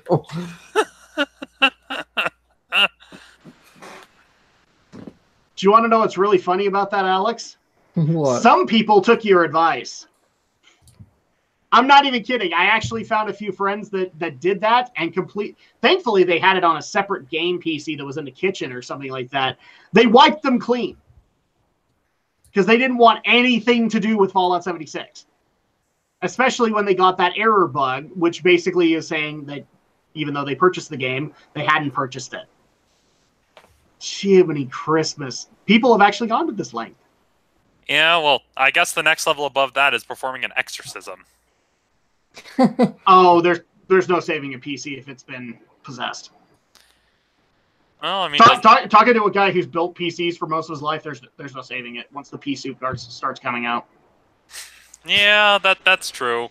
I mean, it's to be expected from a company that sends, Marines to colonies on the moon that accidentally lead to hell. Pretty much. All right, so final thoughts on EA's and Bethesda's stupidity before we get into a little bit of stupidity from Nintendo. This will probably be, I guess their defense will be like, we'll patch it out later. And by later, we mean 6 months. And by that, we mean 1 year. And by that, we mean it'll be done by the modders first. And by that, we mean Blizzard soon TM. And by that, I mean not at all. All right, so moving on into the next story, which is also a sad one, but, I mean, I guess you can kind of get a level of understanding from it, even though I have a feeling Alex is not going to have that point of view. We actually have been we've seen developments with this story the last couple of months, as we've seen this lawsuit basically get announced, but we didn't really cover it on the podcast, so to bring people up to speed, the runners of the site LoveRoms and LoveRetro.co, is that the other site's name proper? Yeah, that's what it's showing here. Yeah, so LoveRetro.co were officially handed a notice to cease and desist from Nintendo, which they originally didn't comply with, then got taken to court, as it were, by Nintendo. And the lawsuit went through, and unfortunately a decision has been made, and that is unfortunate for Jacob and Christian Matthias, who are the owners of LoveRoms.com and LoveRetro.co. Unfortunately, they have ruled in favor of Nintendo. because of the fact that the site registered under Matthias Designs, a company set up by them, offered pirated versions of games like Mario Kart 64, Donkey Kong Country, Pokemon Yellow, and Super Mario World. All first-party titles from Nintendo. In response to this, both websites have technically been pulled up online. You can technically still go to them, but they now read an official statement from them, which I'm going to go ahead and read. Our websites previously offered and performed unauthorized copies of Nintendo games in violation of Nintendo's copyrights and trademarks.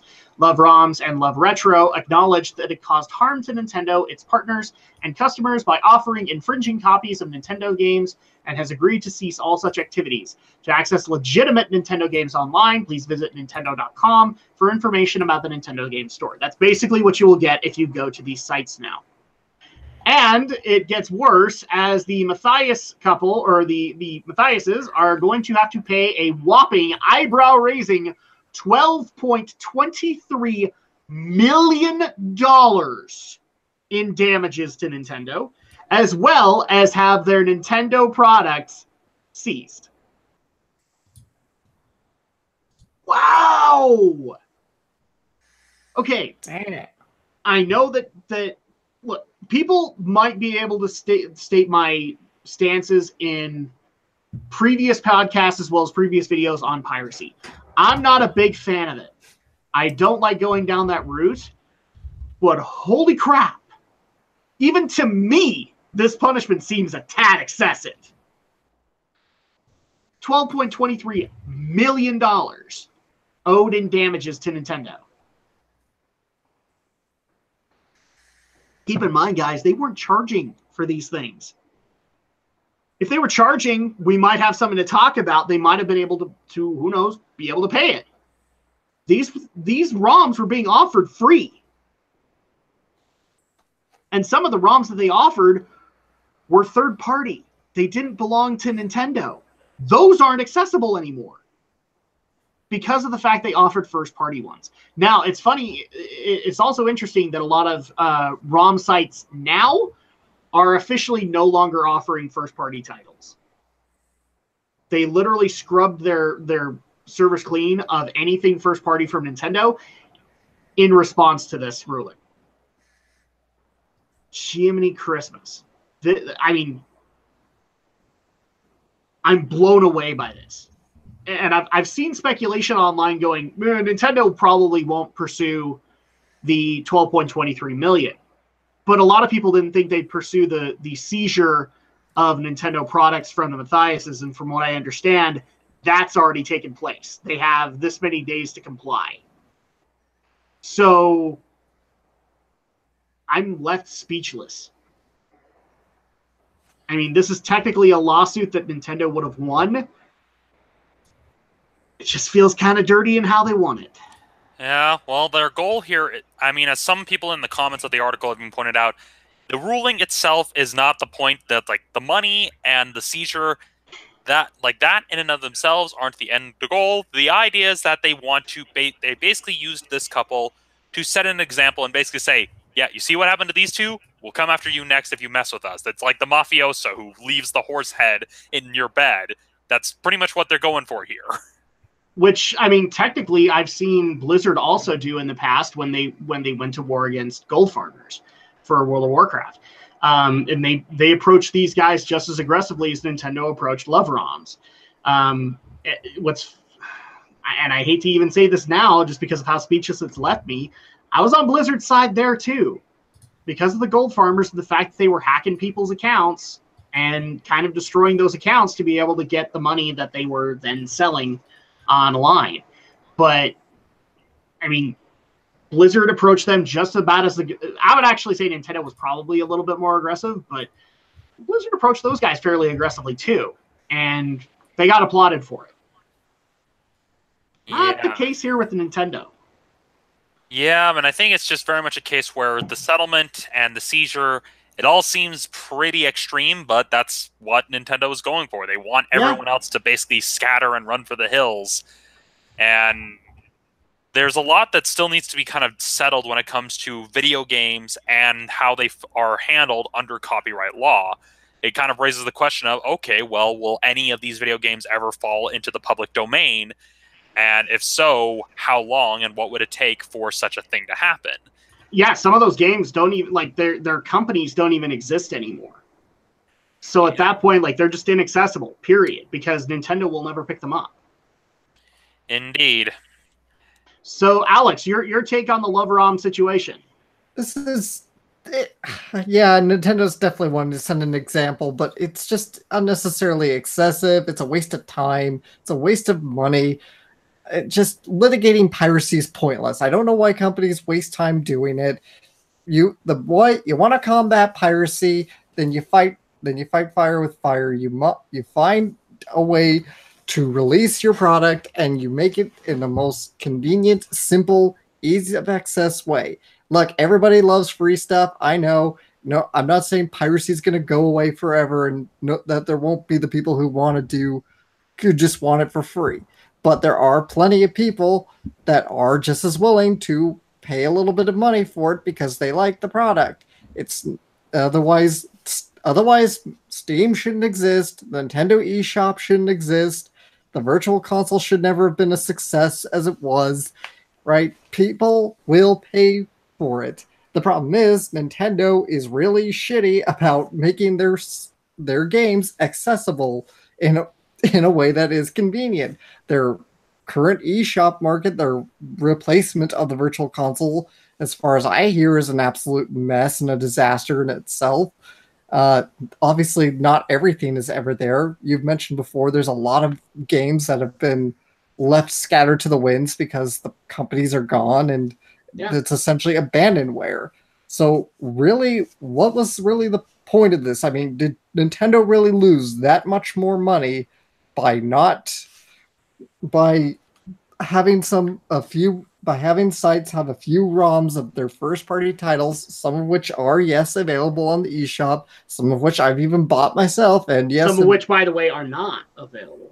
Yeah, and others are not available. It's like, I don't believe that a multi-billion-dollar company like Nintendo is really bleeding dry from sites like Love-A-Roms. It's one of those things where I'm kind of in a weird 50-50 situation. I think a message needs to be sent to pirates. And I think a strong one needs to be sent. But I think we're all in agreement this was way too strong a message to be sent. And that's kind of the issue that we're having with it. And it doesn't help that the controversy that's happening with the current Nintendo Switch eShop is happening. So at that point, it just makes Nintendo even more look like the bad guys. But I think we are all in agreement. Like, people are gonna continue to want free stuff. You can't necessarily stop that. You can at least say, okay, we are going to take measures to stop you from doing it, but you're not going to be able to get rid of it completely. Black markets will continue to exist. Bootlegs of movies will continue to exist. The black market will always exist. That's why I say don't waste your money going after it. It's like when the RIAA went after people who downloaded music. You know, they went after like 11-year-old children and dead grandmothers. I kid you not. These were all real litigation that the recording industry all brought against people who downloaded songs. Weird Al was absolutely right. It's a stupid waste of time. It just makes you look like an insecure asshole. There's no point. You just make it convenient. It's so fucking simple. Let me add to this problem too, is that unfortunately when people, because again, this is where you and me kind of disagree. I think a message does need to be sent.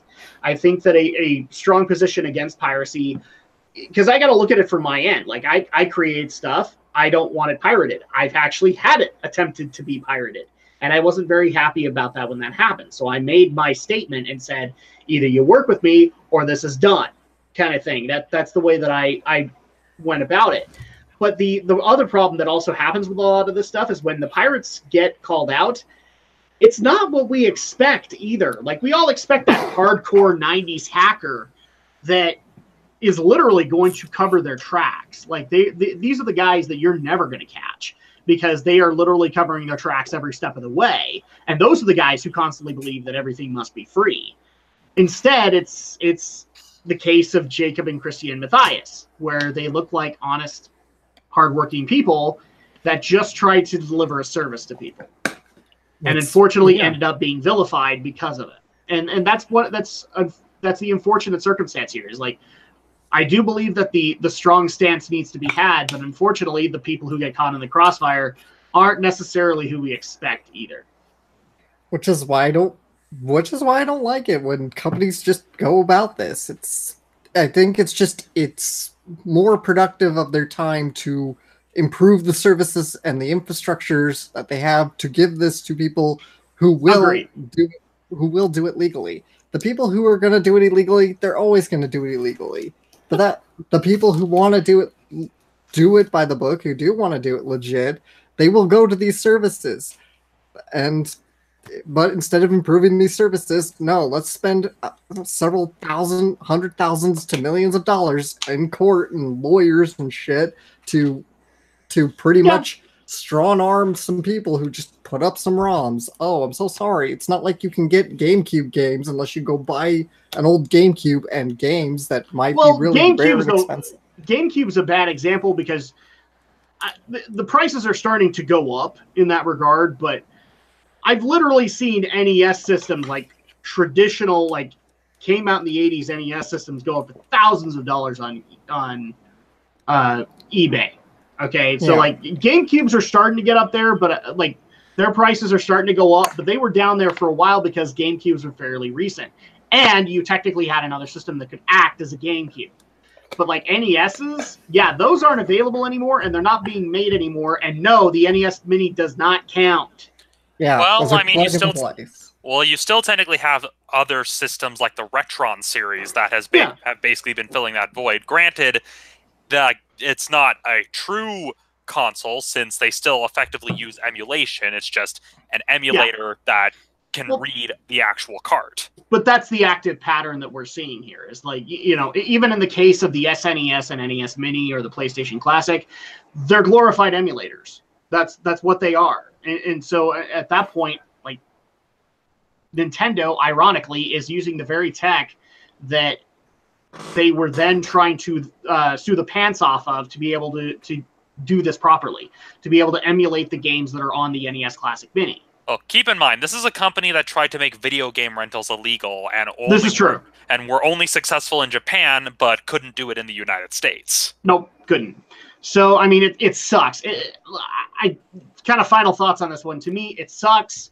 I do believe a stance needs to be made in regards to this kind of thing, but this was definitely going way too far. And unfortunately, I mean, if this had been, I don't know, Tyler Barris instead of Jacob and Christian Matthias, maybe we'd have a different viewpoint on the matter.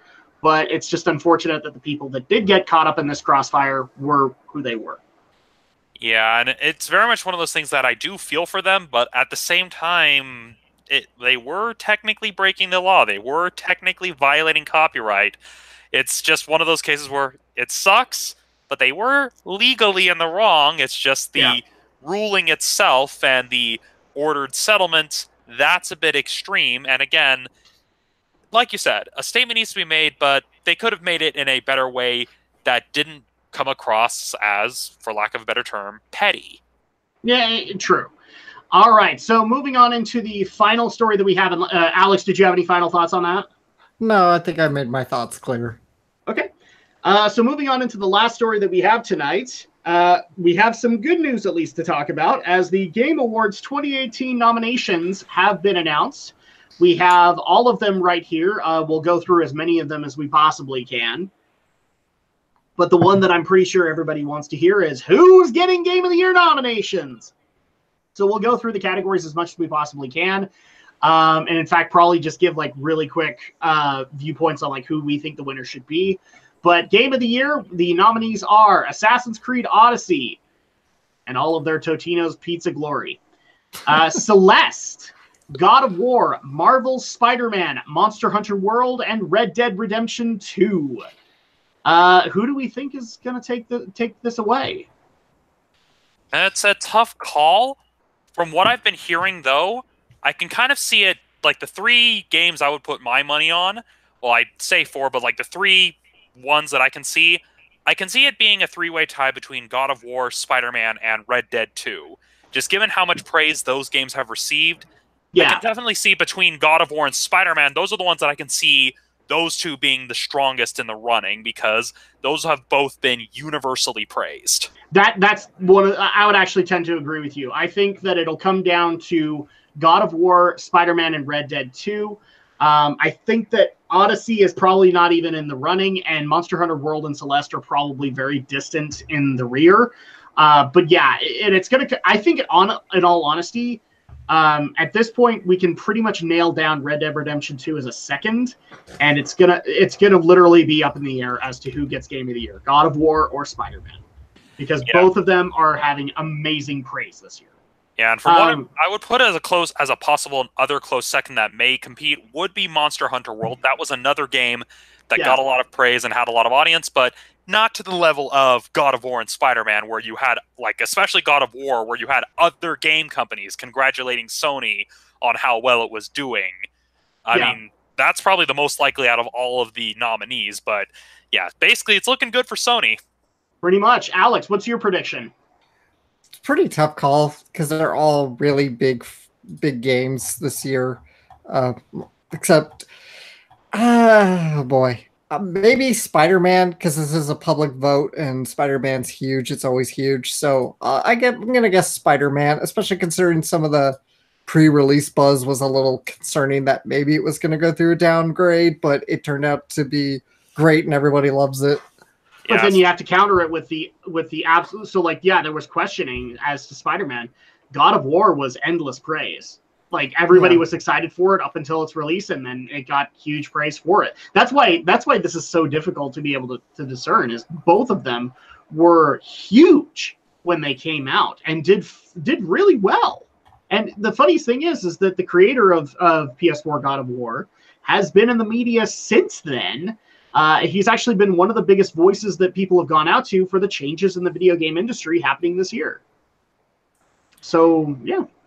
Yeah, I know God of War was a huge seller, so I'm going to say it is definitely between God of War and Spider-Man. It really is, and I can't pick between the two of them. So moving on into the next one, best action game. Who do we think is going to take it? Call of Duty, Black Ops 4, Dead Cells, Destiny 2 Forsaken, Far Cry 5, and Mega Man 11. Mega Man. I can tell you what. I can tell you who I just wanted to see that. No, it's fine. I can tell you my prediction, which is I want it to be Mega Man 11 because I love that, but it's going to go to Call of Duty. Yeah, oh boy, public vote. Yeah, I mean, unless Dead Cells ends up being the critical darling because of the praise it's been getting as a, like, it may, like, knowing how voting things may work, it could be the case of, oh, it's the only indie title on the list, so it may get a bunch of pity votes. Yeah. Alex, what about you? Gonna go with Call of Duty because again, it's a public ballot, so all the normies are gonna come out and vote for it. What I'm more interested in, and as we go along, we'll be able to discern this. This is the only time I'm seeing Call of Duty Black Ops 4. That's why I think it's going to win it, because at that point, it's basically the Disney aspect when it comes to animation. Activision is going to be pumping that as hard as they possibly can. Best action adventure game is going to Assassin's Creed Odyssey, God of War, Marvel's Spider-Man, Red Dead Redemption 2, and Shadow of the Tomb Raider. This is going to be close. This is going to be close because you're going to have the people swinging for God of War. You're going to have the diehard Assassin's Creed fans who are defending the microtransactions, trying to rally for that. But then you've also got Red Dead and Spider-Man.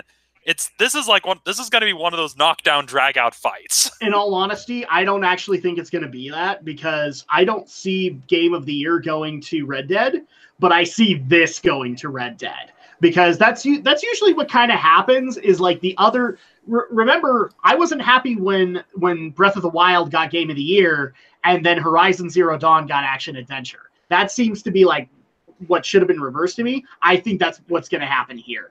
This is going to be Red Dead's consolation prize. What do you think, Alex? I think it's going to go to God of War. Really? Okay, so you think it's solidly in God of War's camp? Yeah. I do. Because God of War. I know God of War did gangbusters in sales, so a lot of people play it. A lot of people love it. I mean, the only other one I could see contending really strongly is Spider-Man, because again, Spider-Man has really wide range appeal.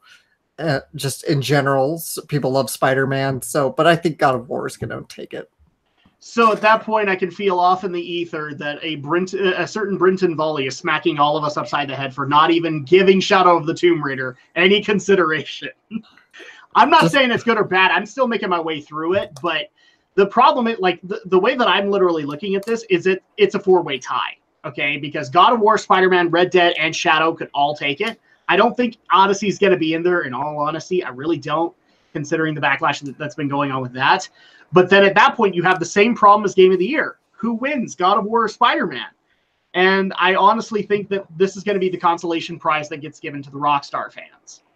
I'm sure Tomb Raider is great and all, but the problem is, it sounds like nobody's playing it. It sounds like it was a flop. It could be. Especially when you consider that it went on sale within months of its release, causing all that backlash. That probably hurt it a fair bit. So the next one we've got is Best Role-Playing Game. We have Dragon Quest XI, Monster Hunter World, Ni no Kuni 2, Pillars of Eternity 2, and Pillars of Eternity 2 Deadfire, and Octopath Traveler. As much as I want it to go to Octopath, I think this is going to be where Monster Hunter World gets their reward.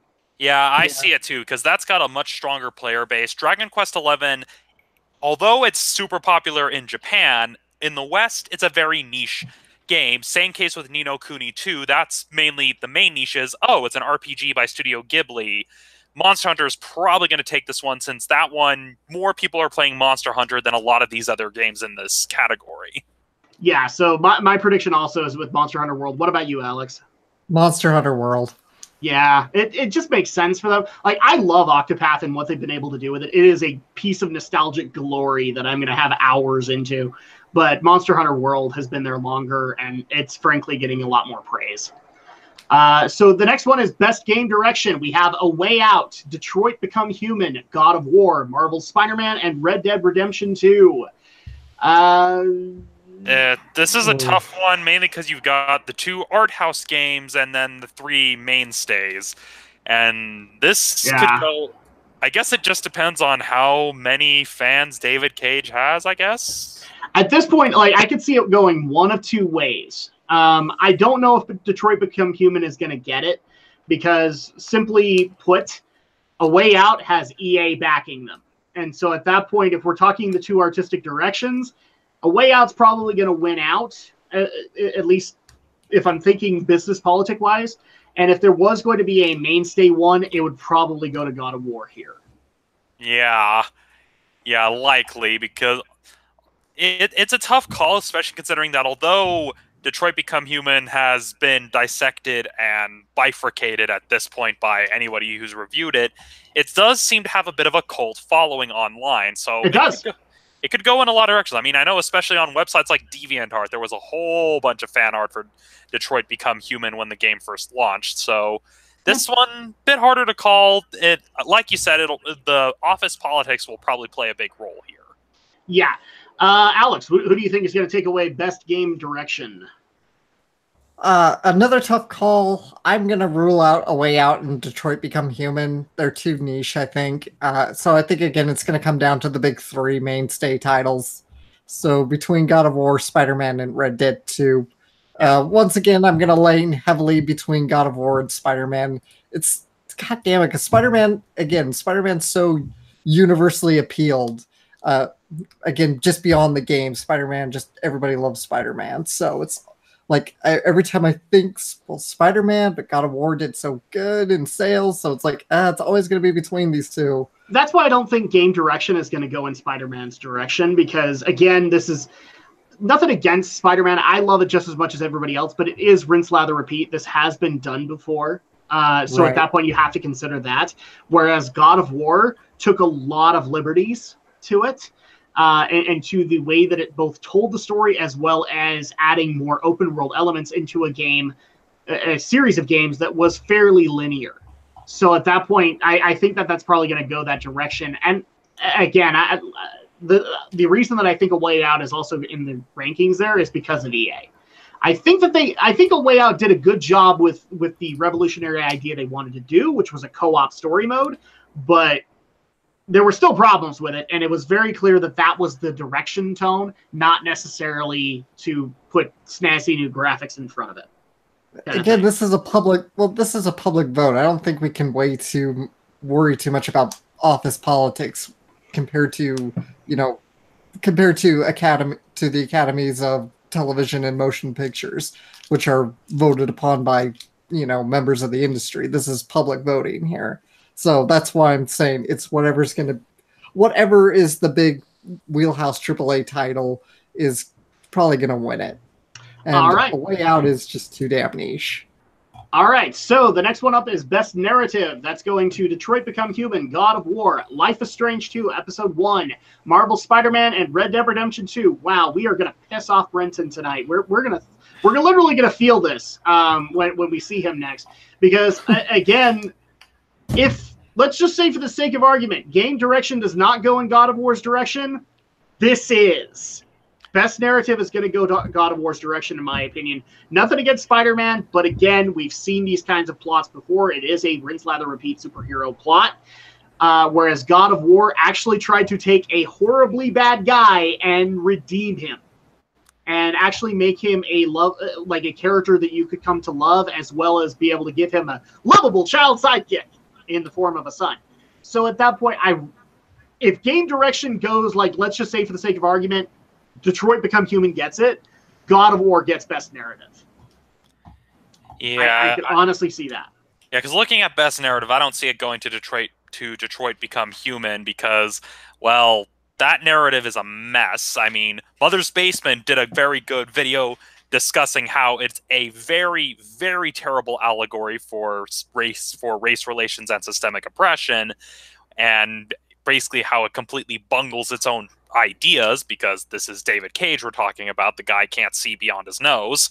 And so it's very much a case where I don't see that getting any traction, because everybody knows that the story is, well, awful, because David Cage really should just stop trying to make games and just become a filmmaker, save us all the trouble. And so... kind of like Hideo Kojima? Yeah, except the only difference is that Hideo Kojima at least understands, hey, the game still kind of needs to be fun in order for people to play it. David Cage isn't quite there. All right. Alex, your prediction. Yeah, I'm going to agree with God of War. I think we'll take Best Narrative. Yeah. All right, so I'm going to have to kind of speed these up a little bit, but we'll keep going as much as we can. Best ongoing game, Destiny 2 Forsaken. Fortnite, No Man's Sky. No, that's the ridiculous one right there. Overwatch and Tom Clancy's Rainbow Six Siege. Fortnite, I don't even need to think about it. Fortnite. Yeah, I mean, the closest second that I could see would be Overwatch, but I don't see it being a close second. I see it being a very distant one. So best art direction, Assassin's Creed Odyssey, God of War, Octopath Traveler, Red Dead Redemption 2, and Return of Obra Dinn. This is one where I actually, because of the direction that it went, I could see it going to Octopath Traveler. Yeah, and I can also kind of see it after looking into Return of the Obra Dinn. This is made by the same guy who made Papers, Please, which was also a critical darling. So I can see this one going to... I can see this being the one indie upset because of just the unique idea of Return of the Obra Dinn, since the idea is that you basically play an investigator, that this ship has come back into port, everybody on it's dead, and you have to figure out which of the bodies belongs to which name, and you're able to kind of see the last moments of their death, and it's something you have to piece together through unique art designs. And given the clout that the creator has with Papers, Please, I can see, for best art direction, I can see that pulling some weight here. Yep. Alex, your prediction. God of War. Wow, you just think it's going to be a sweep, don't you? Yeah. All right. So best score and music, we have Celeste, God of War, Marvel Spider-Man, Ni no Kuni 2, Revenant Kingdom, Octopath Traveler, and Red Dead Redemption 2. And I'm just going to go ahead and say it, God of War. God of War. Unless enough weebs come out in droves to vote for Joe Hisayashi, but it'll go to God of War. But my problem is that a portion of these games I've played, and their scores are great, don't get me wrong, but they're not as epic as God of War was. Well, yeah, and it's also just in case they're not as memorable. I mean, I'm literally trying to, like, I've only played Spider-Man in that list, and I'm trying to remember, like, okay, like, is this music? Oh, wait, that's music from the Raimi film, not the actual game. Yeah, pretty much. And I like, don't get me wrong, guys, I reviewed Celeste fairly high, but score was one of the things that I believe I took points off of, just because it's not a memorable score by any stretch. So the next one is Best Audio Design: Call of Duty Black Ops 4, Forza Horizon 4, God of War, Marvel Spider-Man, Red Dead Redemption 2, God of War. And this one, I'm saying this one's kind of an even split between God of War and Spider-Man, because it could honestly go either way, because when you talk about audio design, you have to bring up the voice cast. And yeah, Spider-Man's cast is actually pretty damn good. Well, yeah, and it's not even just the voice cast, but even just kind of the environmental noise as you're swinging through New York City. They took a lot of care of that. Yeah. So yeah, it's for me, it's going to be tied between God of War and Spider-Man. All right, so Best Independent Game: Celeste, Dead Cells, Into the Breach, Return of the Obra Dinn, and The Messenger. This is definitely one where I could see a three-way tie out of it. Just because I know that Celeste is still getting praise to this day, and this if Celeste was going to get a title, it would be this one, or if it was going to get an award, it would be this one. But Romney also made a good argument for the Return of the Obra Dinn, and then also I'm going to point out The Messenger just because of the mad hype that it's been getting since its release in August. So at that point, I think it could go either way between those three titles. Yeah. Alex, Romney, what about you? Well, yeah, you've pretty much kind of said it. It can go. It's a very even split. Like, it could go to pretty much any one of them. I mean, even Dead Cells might stand a bit of a chance, but it's probably this one's a bit harder to call. And since I'm only familiar with like a couple of the games on that list, it's hard to say. But like I said, I think with Return of the Obra Dinn, since it is the same guy who made Papers, Please, that's going to probably curry some favor with the voting public. Yeah, pretty much. Alex, what do you think? I'm probably going to lean into Celeste, because that one seems to have gained a lot of traction. God knows why. But yeah, I'm going to say Celeste. You only say that because it would cause you pain. It would. I don't like ridiculously hard platformers that are hard for the sake of being hard. But it taught you a story. It taught you a lesson, Alex. As opposed to teaching a story. That's an interesting... Yeah. Okay, yeah. Best performance. We have Brian Descartes as Connor from Detroit Become Human. Christopher Judge as Kratos from God of War.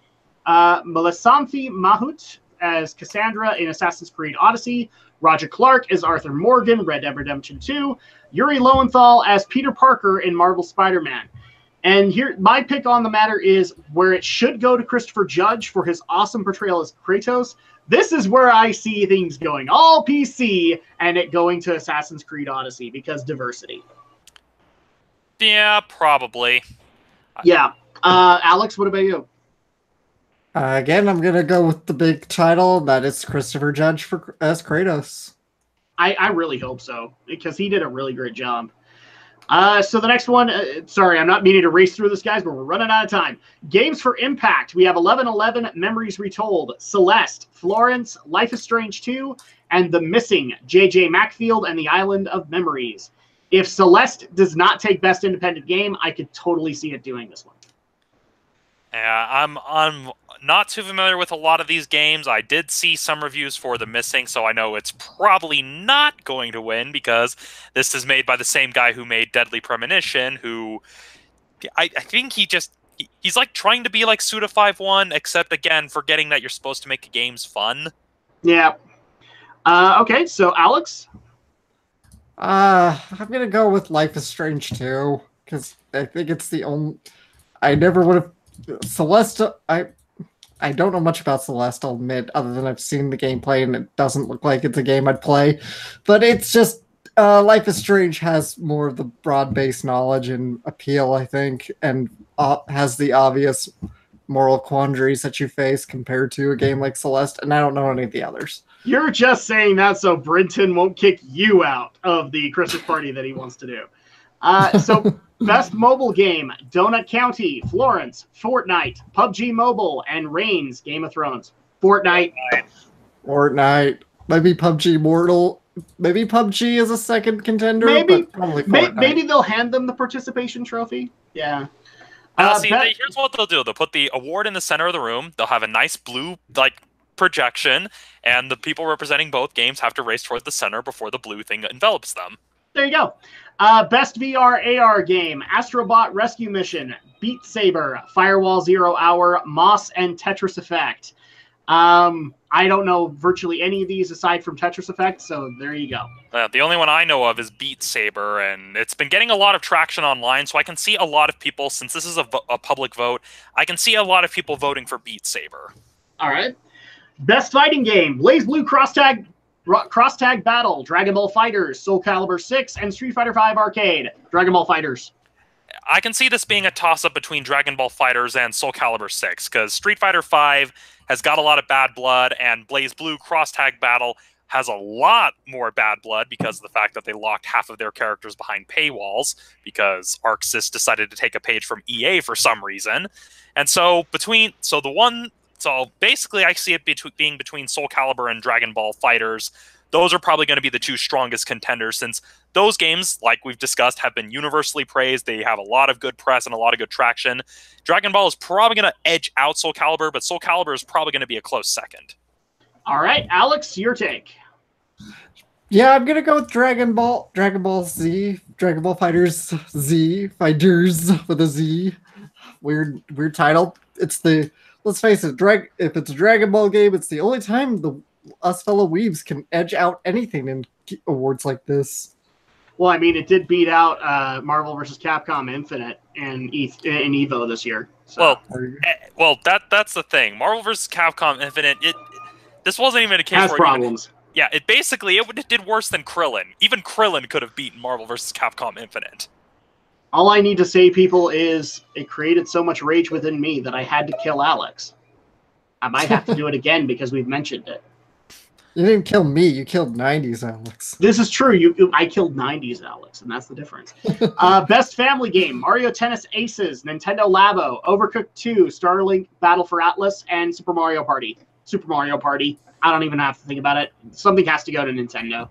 Honestly, as for a family game, I can see this going to Labo, kind of just because of the gimmick. Actually, yeah, that's true. The gimmick could be enough. Yeah. All right, Alex? It's a toss-up: Mario Tennis or Mario Party. I'm gonna kind of go with Mario Party because I don't know. I guess just seems like the most logical. It's been a while.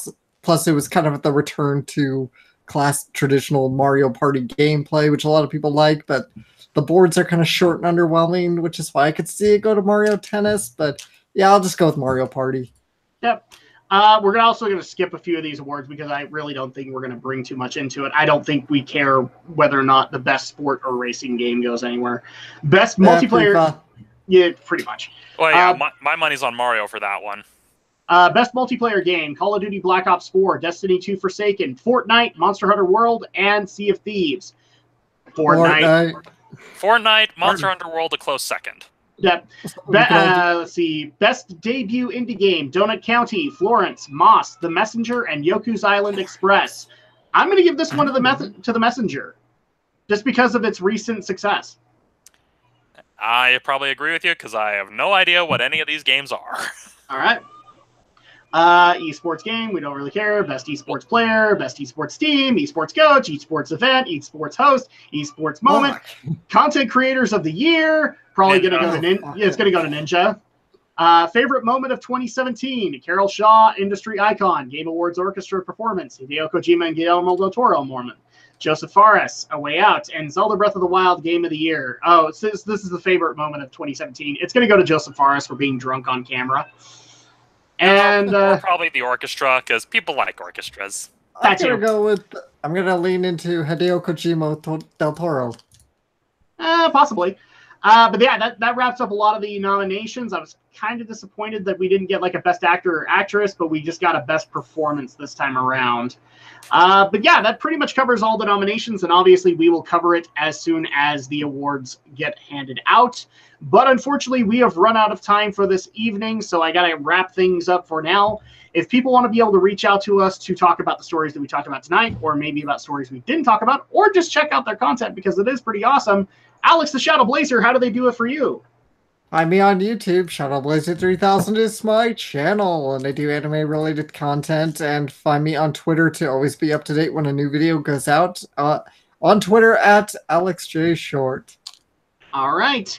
And Stephen Romney of Studio Ghost Utah, how do people get a hold of you? Well, you can find me on YouTube and on Facebook under Studio Ghost Utah. That is my handle on both platforms, as I do upload to both. And I have uploaded to both recently, and there is another video on the way. It is just effectively becoming the video that will never die. But and you can also find me on Instagram, which is under the handle Romney Does Art, and I'm also on Twitter, which is probably the best way to get hold of me if you want to send me suggestions or ideas. Seriously, Adam has 2 kids, likes to give the guy a break, and that handle is Romney Reviews. So to reiterate, Studio Goes Utah, YouTube and Facebook, at Romney Reviews on Twitter, Romney Does Art on Instagram. And as for this week's Romney's recommendation, which I actually do have, I'm going to recommend a book I just barely finished reading called Introverts in Love, The Quiet Way to Happily Ever After by Sophia Dembling. It's a pretty insightful self-help book for people who are introverted, who don't necessarily like the idea of mingling and going out and socializing, but still want that sense of companionship.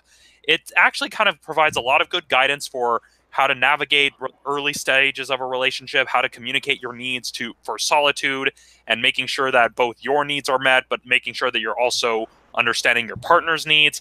It's a really interesting and insightful book that provides a lot of insight into whether or not you have relationships between 2 introverts or a relationship between an introvert and an extrovert. It weighs the pros and cons of both, and just provides a lot of interesting insight of how to approach dating if the idea of going to any large gathering terrifies the crap out of you. So that's this week's Romney's recommendation, is Introverts in Love by Sophia Dembling. All right, and if people want to be able to get a hold of me, you can do so on my Twitter, which is at Drac2326. That's the best way to be able to get a hold of me, as well as please check out the content that I do provide on this channel. I do Let's Plays, I do reviews. I just barely put out my entire thoughts on BlizzCon 2018, and despite Pat the NES Punk and Movie Bob, I actually had some pretty optimistic thoughts about the rest of BlizzCon minus Diablo. So you guys can check all of that out on this channel. And if you want to be able to get a hold of the podcast directly, the first thing that we ask you guys to do is to support the RSS feed for it, which is geekyweek.podomatic.com.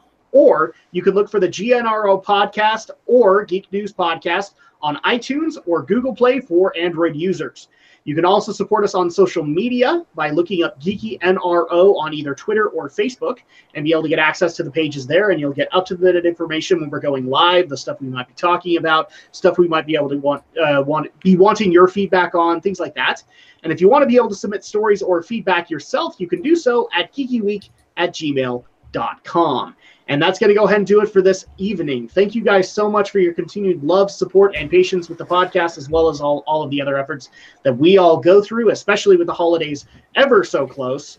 And we will be back, unfortunately, not next week, because next week is Black Friday. So I have a feeling all of us are going to be busy with various other things, but we will be back the following week with even more geek news, reviews, and opinions. So for me, for Alex, and for Romney, we will see you guys next time.